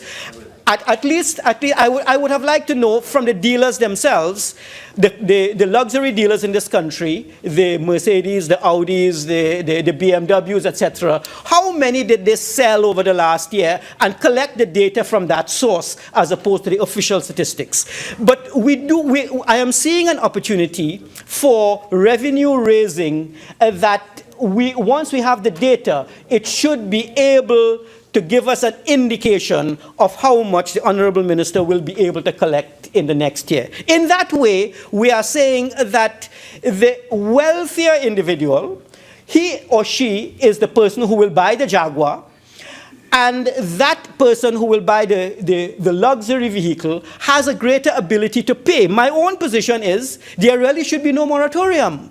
Because if you can afford to pay $1 million and raise the credit for $1 million for one of these luxury items, and the minister is increasing his taxes by an extra 100,000, then your financial institution should be quite willing to grant you the extra credit, and you should be able then to say, well, okay, let me make a deal with the dealer so that we can divide this cost. Why should the minister sacrifice the revenue? Madam President, I recall way back in 1985, when consequent upon our first devaluation, there were students abroad studying. We had a rate of exchange pegged 240 TT to 1 US, and the devaluation in December of 85 moved the currency to 360. And there were students studying abroad who were stuck now with the fees which were going to be paid at a 360 rate. There were pleadings to the then Minister of Finance to offer these particular foreign students the 240 rate. It did not happen. That was the risk, so that if the students at that time, I was one of those. I remember, if the students at that time did not get the concession, I think certainly the wealthier persons should be able to raise the extra money, which belongs to the Minister of Finance. But anyway, that's his particular call to make. The problem for me, Madam President, is this, with respect to the luxury tax. Whenever a tax is levied, it modifies behavior. The minister is correct. It modifies the behavior in the following way. One, you could look for substitutes, and it is the minister's hope that with these higher taxes, the consumers of the luxury cars will then be influenced to purchase basically more mid-sized cars or smaller cars. That is a hope, that in order to avoid the tax, you do not purchase the larger vehicle, luxury vehicle, you purchase a mid-sized sedan or even a smaller car. The minister has the view that in order to change behavior, people may shift towards other types of cars, other types of transport. But the problem is, Madam President, we are dealing with a peculiar group. The peculiar group is a group of individuals who have $1 million to spend on a car. Whenever I hear $1 million, I think about property, I think about a retirement fund, I think about the lotto, but there are people apparently who can easily raise $1 million for a Jaguar, for a Mercedes, for an Audi, and for one of these things. And the question we need to ask is whether raising these taxes will dissuade them from buying. In my mind, the answer is no. That is why I would have liked to see the data in the past, see what had happened to demand in the past when taxes were raised, because taxes would have been raised in the past on these vehicles. We could have looked at the historical data to see how behavior changed. But my suspicion in the absence of data is that I think the same amount of cars will continue to be sold, or maybe a little. But I hear that there is a concession on hybrid vehicles. I would plead with the minister to offer a concession on vehicles, rather, which are equipped with CNG at source. Let me focus on the hybrid vehicles. Hybrid vehicles, Madam President, are interesting devices. We have seen an example in Trinidad and Tobago, I think called the Honda Fit, which is a small hybrid, a relatively small CC rating. And I think the government has a policy where that will be imported free of duty. There are pure electric vehicles, as the minister indicated, which will be produced by Tesla. And there are pure electric vehicles produced by a Chinese company called BYD. Pure electric produced by Chevrolet, I think called the Volt. So there are small, pure electric. Tesla is coming out with a pure electric that is really high-end. And then there is the hybrid. We have always known of the Toyota Prius as the hybrid. Toyota mid-size sedan. The problem with the Prius was that it was more expensive than the Toyota Corolla. Same size, same space and everything, it was a bit more expensive. And there is the mid-size hybrid. The minister is, I think, has a view that maybe more hybrids will be better for Trinidad and Tobago, but I am seeing a potential problem, Honourable Minister, for these high-end buyers. And the problem is this. If the duty on a Mercedes-Benz is increased, or since, according to the order, the duties on any of these luxury vehicles will increase significantly, there is now an incentive for the high-end buyer to find another luxury vehicle which can somehow escape these taxes. Let us look at the luxury vehicles which, from what I have been hearing, can furnish a loophole that individuals can exploit. And it deals with hybrids. You see, if there is a policy that all hybrids are going to be escaping the tax, then we will have to consider the following hybrids. The BMW i8 hybrid currently 135,700 US, luxury hybrid. I am sure, and I want the minister to give me the assurance that these luxury hybrids, sure. In your documentation, do you have the horsepower? I was looking at horsepower, yes, but I'm coming. We are coming to that. All of these, and I actually tried to get the CC ratings between the, right. We will get those. BMW i8 sports car, 135,700. It's all online. Then we have the Mercedes-Benz, so that if the Mercedes-Benz regular S-Class is now going to be levied with this luxury tax, and I would like to drive a Mercedes and I have $1 million to spend, I am not going for the Toyota Corolla. I will ask Sterling Services to order for me a Mercedes-Benz E40 Sport, price unknown. Or I will ask the Audi company, Audi Q5 Hybrid, 51,900, data on the net. I will ask, well, there is no Lexus in this country, I imagine, Lexus LS 600, 120. Or just suppose I really am insistent on having this luxury car. The quality of my life is going to be empty, meaningless if I don't drive one of these fancy machines. I will have money, I will have resources, but unless I sit behind one of these cars, take for example the following. Take for example the Porsche Cayenne SE Hybrid, 76,400. I might feel a little better. So to avoid the minister's tax, I can simply order a Porsche Cayenne SE Hybrid if the policy of the government is that all hybrids are going to be exempt from taxes. And finally, I have a list here I will forward to the minister. So many of these luxury cars with CC ratings in excess. In excess, yes. And finally, I couldn't believe this, Madam President. I checked 3 times. There is a Porsche 918 Spider, and I thought it was 84,500. This thing is costing $845,000 that could come into this country duty-free if all hybrids are exempt. Check my, I would like to see one of these. It's a Porsche 918 Spider hybrid.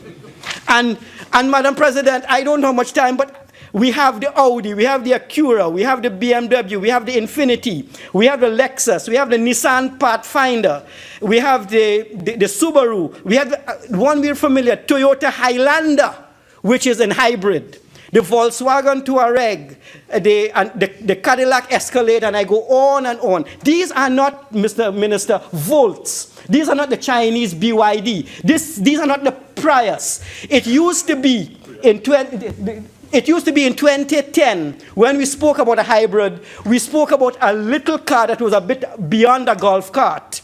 Now, every single luxury maker, I check because I am into car, like the minister, I have a car since 1979. My car is still running. It's $12.99. Mazda 323. I am sure the minister had an Austin 1100 because the Austins came in 1100 in those days. Maybe it wasn't the Austin 850. It had to be another little Austin. But yes, so that, we have these cars. So I take an interest in the machines. And over the last 5 years, what we have seen is the major car makers, seeing that there is a market for the hybrids, placed on the market. The Porsche Cayenne, I was told, is one of the fastest in SUVs, yes. One of the fastest cars you will get. So that the CC ratings are way in excess of the 1999. There is a loophole there that I think that the luxury car buyer may very well want to exploit if, in fact, all of these hybrids are going to be exempt. So my recommendation is that we look at the hybrids which are equivalent to the Toyota hybrid, the Chevrolet Volt, or the Chinese BYD, we do have these smaller hybrids equivalent of a 1299cc car. We look at those and we provide to them the exemption. And all the luxury hybrids I have mentioned, the 20 or so, the list is growing. All of these luxury hybrids should be liable to the same taxes, Mr. Minister. We are facing a financial crunch. You know that more than I do. I can only speculate. And insofar as the demand for the luxury cars tends to be inelastic, that is, people have a lot of money and they are not going to shift from the BMW to the Nissan Tida. They are going to shift most likely from a BMW to a BMW hybrid free of tax. So that is where I think we need to close that particular gap. And Madam President, the car dealers may not tell us. You see, the car dealers, the luxury dealers may not tell us. They may give us the impression that once you go hybrid, you go the Honda Little Fit hybrid, without telling us that these hybrids come in luxury lines to fit a particular niche. There is the problem of hybrids, which arises abroad but does not arise in Trinidad and Tobago. And the problem with them is that they are plug-ins. You have to plug into the electricity grid. And in the United States, at least, they do very little for the carbon footprint and the environment because they plug into a power source that is generated from coal burning.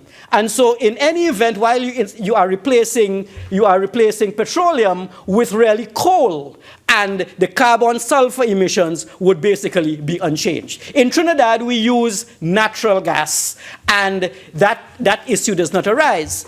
It is in this context that I would like to recommend to the Honourable Minister that we focus more on the CNG, the fuel that we have in abundance, so that if cars are equipped at source, in fact, may I recommend, as we move towards more and more CNG fuels, as our fleet needs to be replaced, every PTSC bus, every police car, every state vehicle, I think every car that is imported for a member of parliament, let us lead the way. I won't buy one. The car I drive to Parliament is a PBY Yaris because I really don't like to spend large sums of money on assets which are depreciating. I refuse, Madam President, to buy one of those things. But really, if the minister can provide the incentive to people who are having their cars equipped at source, that is, let the factory wherever in Japan, wherever, equip the car with CNG, then he can provide a concession when it lands here. In that way, I think we will be doing more for the carbon footprint, and we will be doing more to convert our fleet. We need, Honourable Minister, through you, Madam President, to really set a target on, say, the next 5 years, because a car can now last up to 10 years, but over the next 10 years, what percentage of our vehicle fleet could we have converted into CNG? And the Minister of Energy, I know, will have to do things with the service stations, but we do need to provide the concessions there. And I think the country will understand if these luxury vehicles are equipped with CNG at source and we provide some concession to them,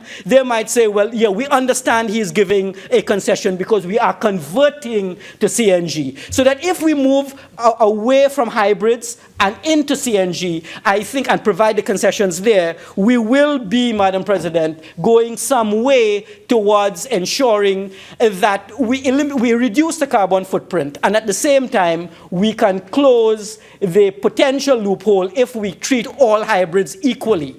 The measures imposed by the minister, I think, are measures which are necessary at this time. We do need to look at all luxury items. We need to understand that the philosophy of the taxes is that the luxury tax is really placed upon an individual who has an ability to pay. The ability to pay because of a higher level of income. It will address the concerns of Senator Mark that we are a tax structure is favoring the well-off. A tax structure has to be fair. And it is in this context I would want the minister to reconsider his position on the moratorium, because the legitimate concerns of the regular person out in the society would be, why should the luxury buyer, the buyer of the luxury Jaguar, be given a moratorium? Let him take the consequences, especially when on budget day the minister says that the price of super is going to rise from what it was 275 to 360, and it will take effect immediately. There is no moratorium, so that for the ordinary person with respect to fuel, I think really he needs to simply send a message that there is a measure of fairness when we are adjusting in this society. There is reality and there is perception.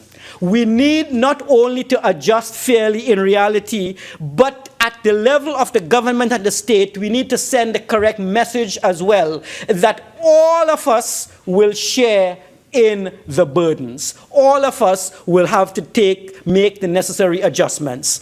I do not know how many cars or how many passenger vehicles are involved with respect to the moratorium, but it could not be a large amount. It would be, I suspect, the order for a particular month.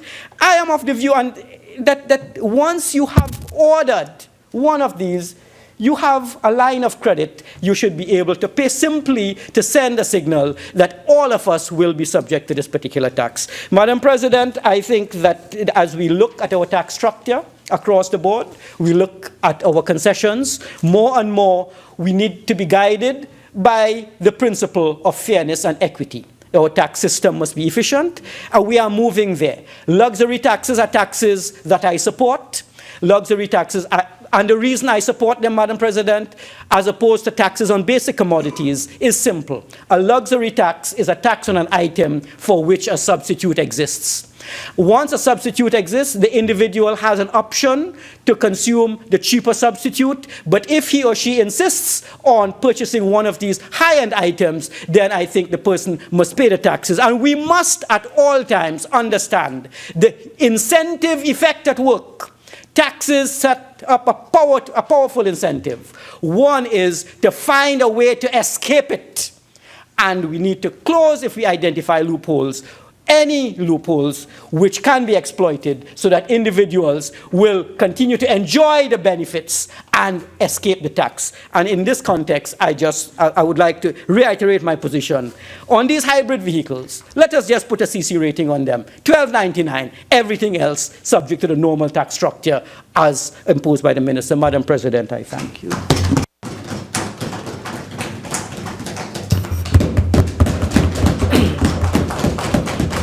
Madam President, it is an honor to join this debate on the amendment of the fourth schedule of the Motor Vehicle and Road Traffic Act and to amend the Customs Act. These two amendments has the effect of increasing taxes, both custom duty and motor vehicle tax, on vehicles engine size in excess of 1999 cc's. As was clearly articulated in the other place, and to some extent today also, the Honourable Minister of Finance indicated there are two basic reasons for the adjustment. The minor reason being it could be, and he's saying could be a source of revenue and not necessarily a source of revenue, because you don't have the data, if people will stop importing large vehicles, and then the reduction of the import and the increase of the taxes might equate into a zero position. But more particularly, affect the behavior pattern and what we call conspicuous consumption. But more importantly, he dealt with the long-term goal of this administration, which is really to deal with environmental issues as it relates to fossil fuels, greenhouse gases, global warming and sea level rise, the use of CNG and hybrid vehicles, and what have you. I would want to deal with the environmental aspect in a little more detail. But before I do that, let me just rebut a couple issues that was raised by Senator Mark in particular. It's damn if you do, damn if you don't. Senator Mark. Yeah, let's try and modify the language. Oh, I'm sorry. Yes. Okay, I thought that was a standard balance, but I withdraw, madam. Yeah. He spoke about leakages with transfer pricing. The Minister of Finance raised that in the budget debate, that this administration planned to tackle head-on transfer pricing. Okay? We have to deal head-on with issues of petroleum taxation. Vis-a-vis, how do you balance the scenario of providing an incentive for investment, which is highly capital intensive and very risky in terms of probabilities of success, and yet at the same time dealing with a wasting asset where the government has to seek maximum economic rent. It is a balancing act, and especially with terms of transfer pricing. These are critical situations that we have to deal with. In terms of transfer pricing in particular, there's very limited indigenous resources that has experience in that area. So here, the Minister of Finance goes to Washington, bring back a team of experts from the World Bank and the IMF, and he's been criticized by Senator Mark.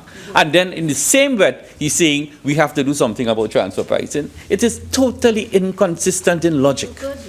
It is inconsistent in intent, and in a sense, it reeks of dishonesty.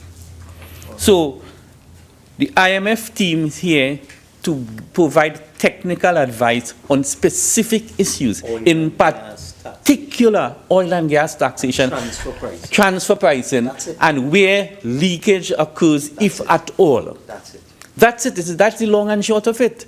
It has nothing to do with standby arrangement with the IMF and whether they tell you cut social services and increase taxation. It has absolutely nothing to do with it. The issue of Jamaica, I was just advised by the Minister of Trade and Industry that she has met with Minister Samuda, he's her equivalent in Jamaica, and what you're saying about the taking down Trinidad and Tobago goods from the Jamaican supermarket is absolutely not true. And there are sensitive issues that the Jamaicans have always been sensitive about, and it is being handled at the diplomatic level with the Minister of Foreign Affairs and on terms of the immigration side and the Minister of Trade and Industry on the trade side. So let me put that to rest. But the burden of adjustment is what the principle governing these orders. It is Winston Churchill who said, "A nation cannot try to tax itself into prosperity." And we believe that. However, taxation revenue is important in running a country. The Minister of Finance has been accused of only going after his taxes. I want to put on the record of this Parliament that it is the P&M administration, and everybody forgets that in the last budget and saying how the burden of adjustment is not shared equally, who increased the chargeable income from $60,000 to $72,000. So that now, instead of $5,000 being non-taxable per month, it has now increased to $6,000. That is a tremendous benefit for the low income. It is under the Patrick Manning administration that corporation tax went to its lowest ever, and it's still at its lowest ever of 30%. We probably have the lowest corporation tax in the Western Hemisphere. Personal income tax under the Manning administration again went from marginal rates as high as 70% in the early 80s to a minuscule amount of 25% marginal rate on personal income tax. And all these are taxation benefits, because there is the concept that the lower you tax is the more disposable income is made available to people. And with the more disposable income is the more consumption, and more particular is more capital that is available for investment. Am I right, Mr. Mahabir? So that is exactly what we have been doing. We have adjusted the tax burden significant, and we could have afforded it because there was major revenue streams coming out of petroleum. However, that revenue stream is fast dwindling, and we have to now try to balance the situation in a very prudent way. And in that context, I want to again compliment the Minister of Finance for the tremendous job he has been doing. With regards the taxation on vehicles, he mentioned some CARICOM countries that have similar regime, and let me just go through it very quickly, where I had some research information on it. In Barbados, the VAT is 17.5%, import duty of 45% on all cars, excise duty of 120% for cars exceeding 1,800 cc's, and chargeable value of more than 45,000. Barbados. Okay? The effective tax rate, you see, you ever see a Prado in Barbados? You don't. You ever see a Mercedes or a BMW SUV, S-Class? You do not see those vehicles. You know why? The effective tax rate on a 2,000 cc vehicle and above is 375%. What? 375%? But that is why even the Prime Minister of Barbados has to be careful what he drives. Exact right, A4s and small cars. In Jamaica, the aggregate duty of a 2,000 to 3,500 cc is 82%, and on diesel is 68%. In St. Lucia, the effective rate for 1,800 to 2,000 cc is 118.5%, and from 2,000 to 3,000 cc is 147.25%.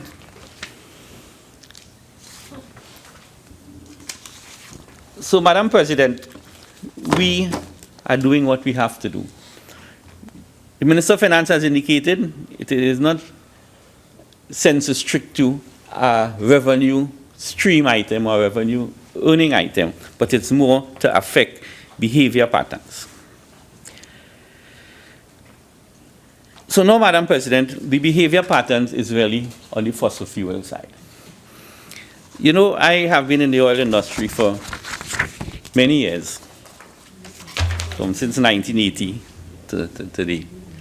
And I never felt I would have reached the day where I would have stand up and say what I am saying today. That the world, for the first time, based on the Paris Accord that was signed in New York by the Honourable Minister of Foreign Affairs, is speaking about a post-fossil fuel world. That's right. Because let's face it, since the advent of fire, planet Earth has been a fossil fuel planet. Because fire is fossil fuel, they're burning carbons. And then when fire became efficient and they started to cut down too many forestries, they looked for paleontological fuel, which is coal. And then coal, the era of coal was exhausted during the Middle Ages and the days of the Bessemer converter in Europe, which is to make all the steel, fueled by coal. And they went into oil and gas exploration. Oil in particular. Gas was a nuisance byproduct of the production of liquid petroleum. Today, gas is thought about to be the clean fuel. And then we even go in post-gas, which is what the classic renewables. Okay? So it is a whole evolutionary process that has been taking place. But let me just backtrack into the historical context of this fossil fuel thing and this climate change issue.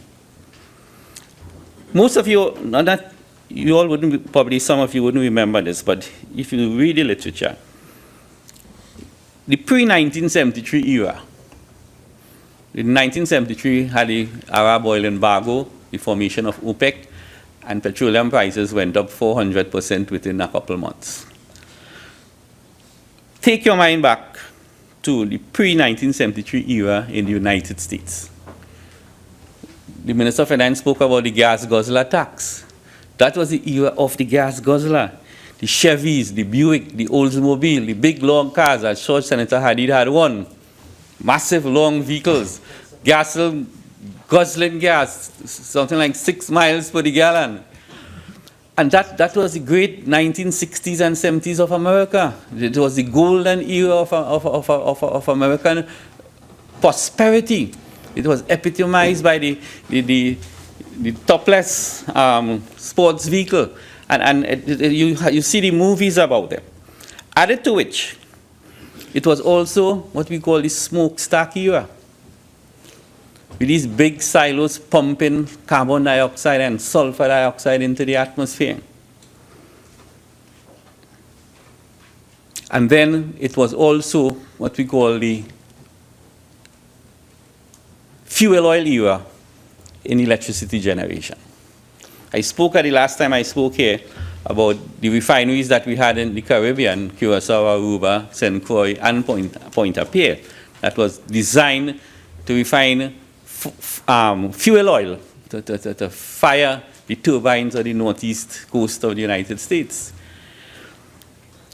What happened after the 1973 era is the United States became very fuel efficient conscious.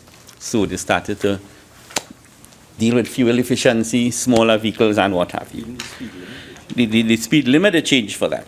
The smokestack era came to an end, in a sense, with what was called the Clean Air Act of the United States of America, which was federal legislation. And there was a series of amendments in 1970, 1977, and 1990. All that indicated that you have to reduce your carbon, the CO2 emission, to reduce your sulfur dioxide emission, to have filters at the top of your stack to take out particulate matters, so that was going into the atmosphere. And by and large, the major aspect of it, because even with all the smokestack industry, the biggest pollutant was really the generation of electricity from fuel oil. America has had a major transformation over the last 2 decades in terms of controlling the smokestack. In particular, most of the electricity generation now in the United States comes from gas-driven turbines, and to some extent nuclear.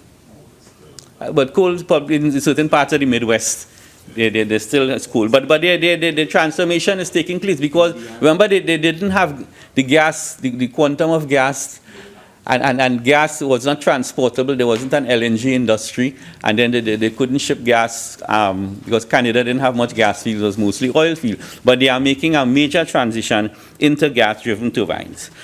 So all these factors have contributed to our administration taking the position that we have to go green.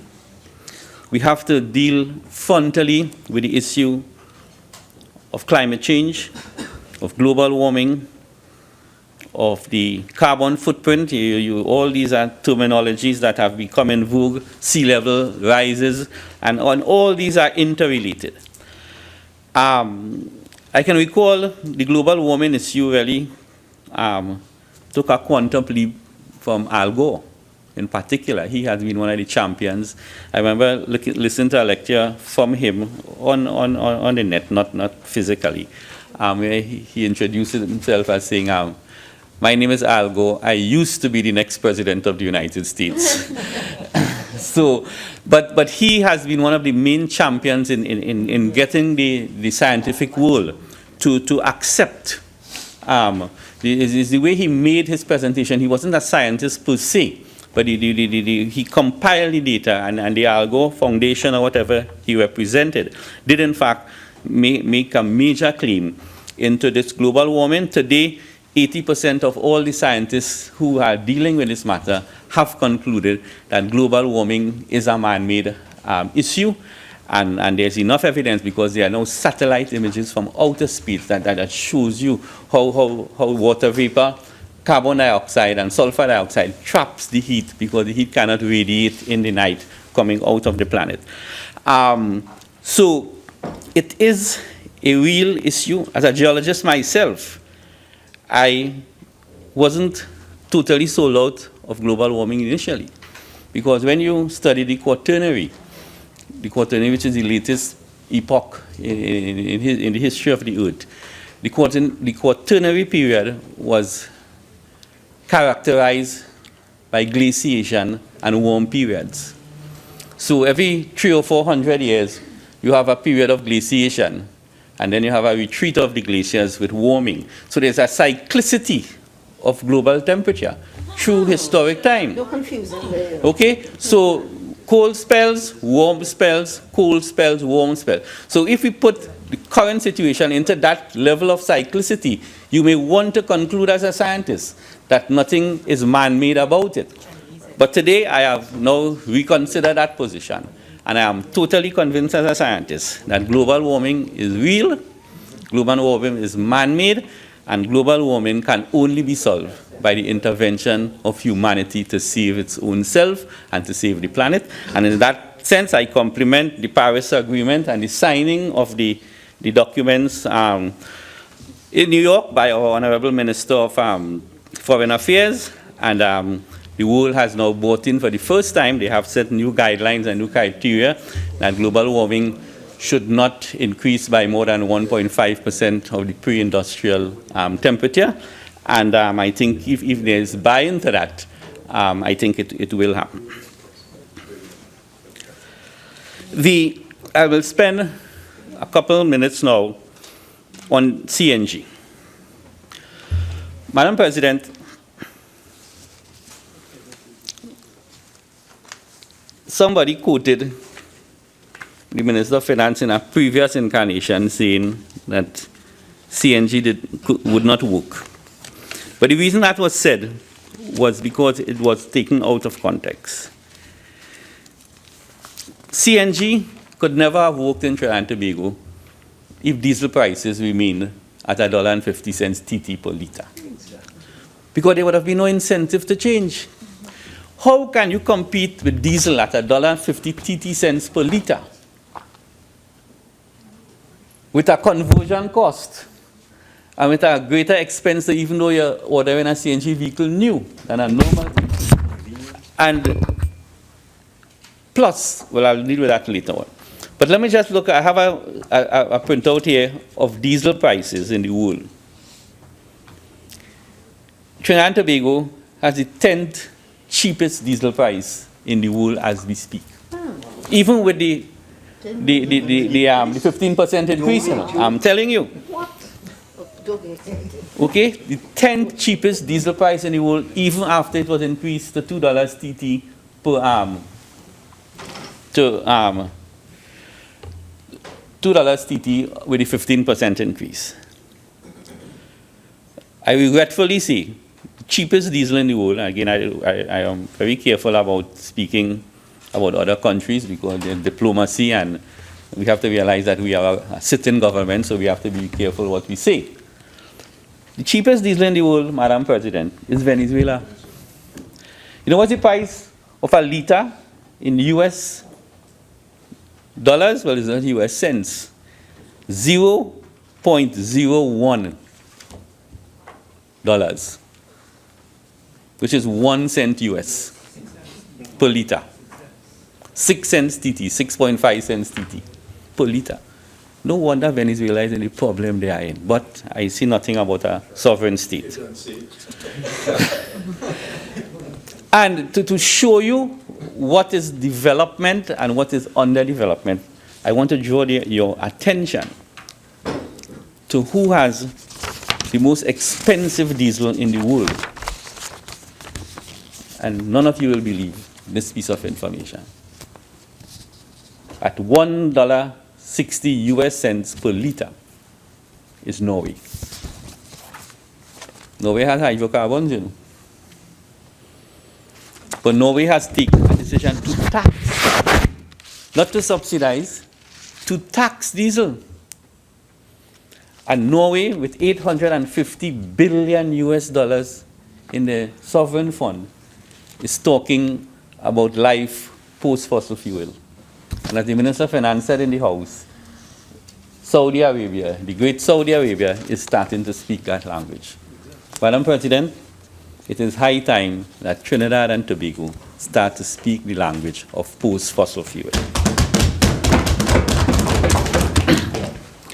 So you had the price of diesel as a deterrent to the use of CNG. The cost of conversion was a deterrent. The service station grid was a deterrent. And in fact, one of the major deterrents. Because why should you buy a CNG vehicle or convert to CNG, and if you have to go to Mayaro and your CNG run out, they have no place to fill? Or if you have to go to Point 14, there's no place to fill. So commensurate with the conversion has to become the establishment of the service station grid to support the system. Another major constraint was the efficiency of the compressors themselves in terms of the filling station, because it took an inordinately long time to fill with CNG. So I remember going at the Rushford Street gas station where they had a compressor, and these old 280C who had converted to CNG, most of them taxis, I used to feel sorry for them because they will wait an hour in the line because it was taking on an average 10 to 15 minutes for one vehicle to fill up. Now with new technology, NP has gotten, and the CNG company of NGC, which is CNG NGC, they have more efficient compressors, so the filling time is less. So what we have here now, I just want to share some statistics with you coming out of the CNG NGC company that really and truly justifies the claim for CNG.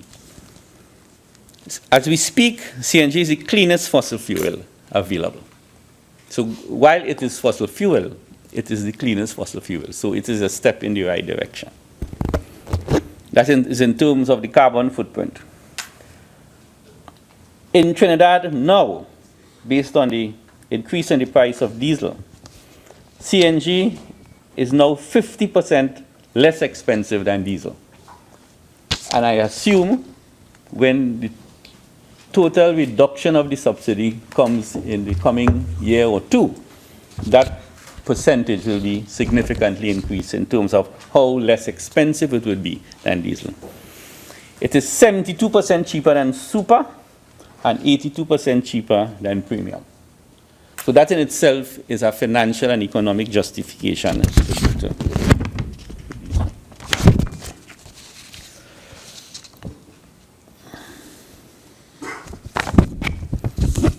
There's some statistics here that I want to also share.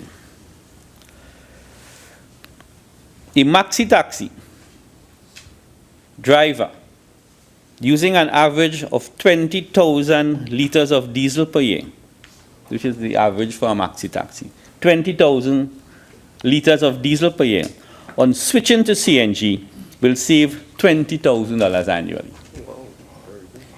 In addition, they should save approximately $65,000 on the purchase price of a new small CNG maxi, or $150,000 on a large CNG maxi. So on the capital side, they have significant saving. On the CNG side, they have significant saving. So if these savings become a reality in the coming year or two, I do not foresee a significant increase in transportation costs in Trinidad and Tobago. The issue of transportation costs, it should actually go down. So this fear in the population that the cost of transportation will go up and go up significantly because of the reduction of the subsidy of the diesel fuel is a fallacy. Okay? So I want to put that to rest.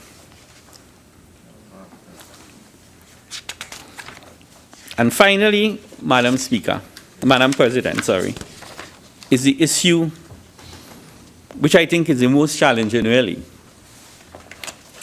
is the issue of the service station network.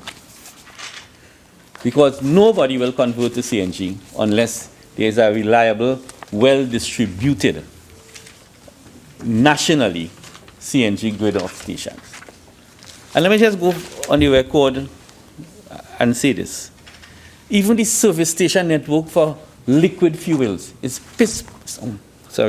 is terrible in Trinidad and Tobago. It's bad. It's bad. It's bad. It is horrible. It's poor. It is poor. It is so frustrating We have built the Solomon Hochoy Highway and the Ubaya Butler Highway into San Fernando since the 1970s. As we speak, you will leave the lighthouse in Port of Spain and you travel straight down to Penal now, no, to Debe. And there is, outside of Medford gas station that turns off at Edinburgh 500, there's absolutely no gas station on this. Well, I said apart from Brentwood. But one gas station on your longest highway in Trinidad? No, but Medford is in Chaguanas. Okay, I'm talking about Brentwood. Yeah, sorry. On the highway. The Churchill Roosevelt Highway is the same. The one in Tacaricona was recently opened. As you, nobody's here from Sandy Grande. Sandy Grande is the most terrible place to look for gas. Apart from the Valencia gas station, there's one gas station operating in Guayco that vehicles are on the road blocking the traffic all the time. And then in the heart of Sandy Grande is a small Uniped station that blocks the traffic. There are long lines are waiting. I call on NP that, and the retail sector, that we have some work to do there. But having said that, NGC in conjunction with NP has to expand the network and expand it fast. My information here is that government has approved the construction of 22 new CNG stations. They plan to open 9 new stations. St. Christopher Ryson Road, which was opened recently, made Ramco Orange Grove, carded for opening on June the 27th. Omera Arima, carded for opening on August 31st. Tumpuna Road Arima, September 15th. Starlight Diego Martin, 21st. Santa Flora, 26th. McBean Couva, December 4th. Cove in Tobago, very well done. Because there is a gas line in the Cove Industrial Estate as we speak. Will you give way? Thank you very much. I just need some clarification with respect to government's policy. We understand the need to expand the service station network, but with respect to government's policy itself, does the government of Trinidad and Tobago have a policy of ensuring that over the next 3 years, say, all the vehicles used by various arms of the state will be CNG vehicles? Well, the matter is up for discussion. We haven't taken an official policy that comes through the cabinet, but it is under active consideration, and we're getting closer and closer to a decision of that. But the network now has to do with where you have gas lines running, okay? Because the technology for portable CNG is still out for grabs, and I know there's CNG technology now coming out of Brazil that has the portability in terms of moving with trucks and filling up the compressor station. But as we speak, most of our service stations are from actual NGC pipelines that run in close vicinity of the station. So, Madam President, while the two motions before us is really a small step, it is really putting taxes on vehicles in excess of 2,000 cc's, and in a sense to stop the rampant use of large vehicles that burn more fuel and burns more liquid fuel in essence. I think it is the start of a journey for Trinidad and Tobago as we become conscious of our present circumstance, both in terms of oil and gas prices, the long-term future of the fuel energy, the fossil fuel sector, the whole issue of the environment, global warming, sea level changes, sea level rising, and the whole concept of bringing sustainable energy, bringing environmentally friendly policy in a 21st century world. With these comments, I propose that, and I ask this Honourable House to support the motion of the Minister of Finance, because I think it is rooted in good policy and it is rooted in the best interest of Trinidad and Tobago. Madam President, I thank you.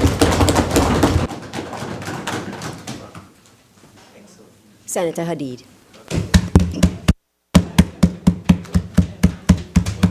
Thank you very much, Madam President. I'm happy to be able to speak today on the Motor Vehicles and Road Traffic Act and also on the Motor Vehicles and Road Traffic Amendment. Let me address the first speaker, the Honourable Minister of Finance, and only to explain that luxury vehicles are not only Porsches, Mercedes, Jaguars, Toyota Prados, but in the context of the utilization of the CC ratings, there are vehicles such as the Hyundai Sonata, the Hyundai Sonata, the Nissan Almera, the Kia Sorento, and a few more. These are vehicles that would be purchased by middle-class people in Trinidad and Tobago. And these new taxes would, in fact, hit the middle class very, very hard. People aspire to raise themselves and get better as they progress in life. And to be able to deny or create a hardship, I should say create a hardship for the middle class to be able to rise and go up as their life improves by having to pay more for these vehicles, I think it's unfair at this present time. And as Minister Franklin Khan intimated, in the 60s, the big guzzlers, as he called them, I didn't have one in the 60s, incidentally. In the 60s, I was driving a Volkswagen Beetle. I paid $600 for it. So I was not one of those fortunate people then. But in my case, I worked hard to try to come from where I was at the time. I was a custom clerk at the time. I worked for Standard Distributors. I was a salesman. I was a bill collector. So people work to get themselves a better standard of life, a higher quality of life for themselves and their families. And by introducing measures to stymie that love to want to be better, at this present time, these other vehicles are not luxury vehicles. They are vehicles that would accommodate families to be happy and comfortable. Not everybody wants to buy a vehicle, a Tida or whatever. Not everybody wants to drive a Tida.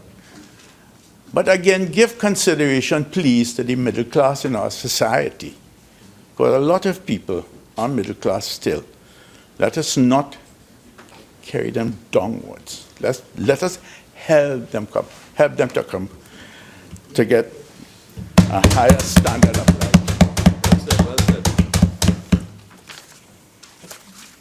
Madam President, we must compare apples with apples. And I refer to, again, Honourable Franklin Khan's contribution, where he intimated in his contribution that Norway paid, the citizens paid the highest price in the world for fuel oil. Well, Norway, the citizens of Norway pay exorbitant taxes. They pay a lot of taxes. However, with the taxes that they pay, they have a high quality of living, and the services that are given to those citizens are astronomically better than anything that we are experiencing here with the taxes that we are paying. We talk about Grenada, they're paying so much money. Barbados, they don't have a BMW or a Mercedes-Benz. Jamaica. Those countries depend solely on the tourism industry. solely. They are by nature a taxed society. They have to pay taxes. Trinidad and Tobago is different. We have an economy that's both based on oil and based on gas. And to some extent, we do have manufacturing. In an article today, I like just to quote a little bit out of it by Mariano, former minister in the Ministry of Finance, Mariano Brown. He talked about increasing export potential.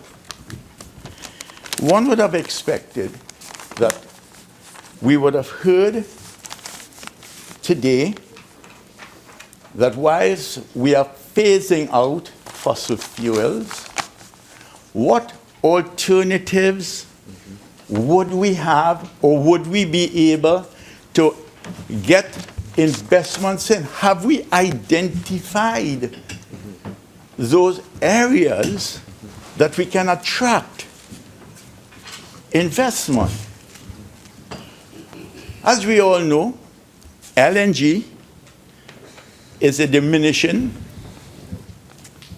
export that sooner or later we would have no gas for. Thank you, Senator Hadeed. At this time, we will take the tea break. So this sitting is suspended until 5 p.m.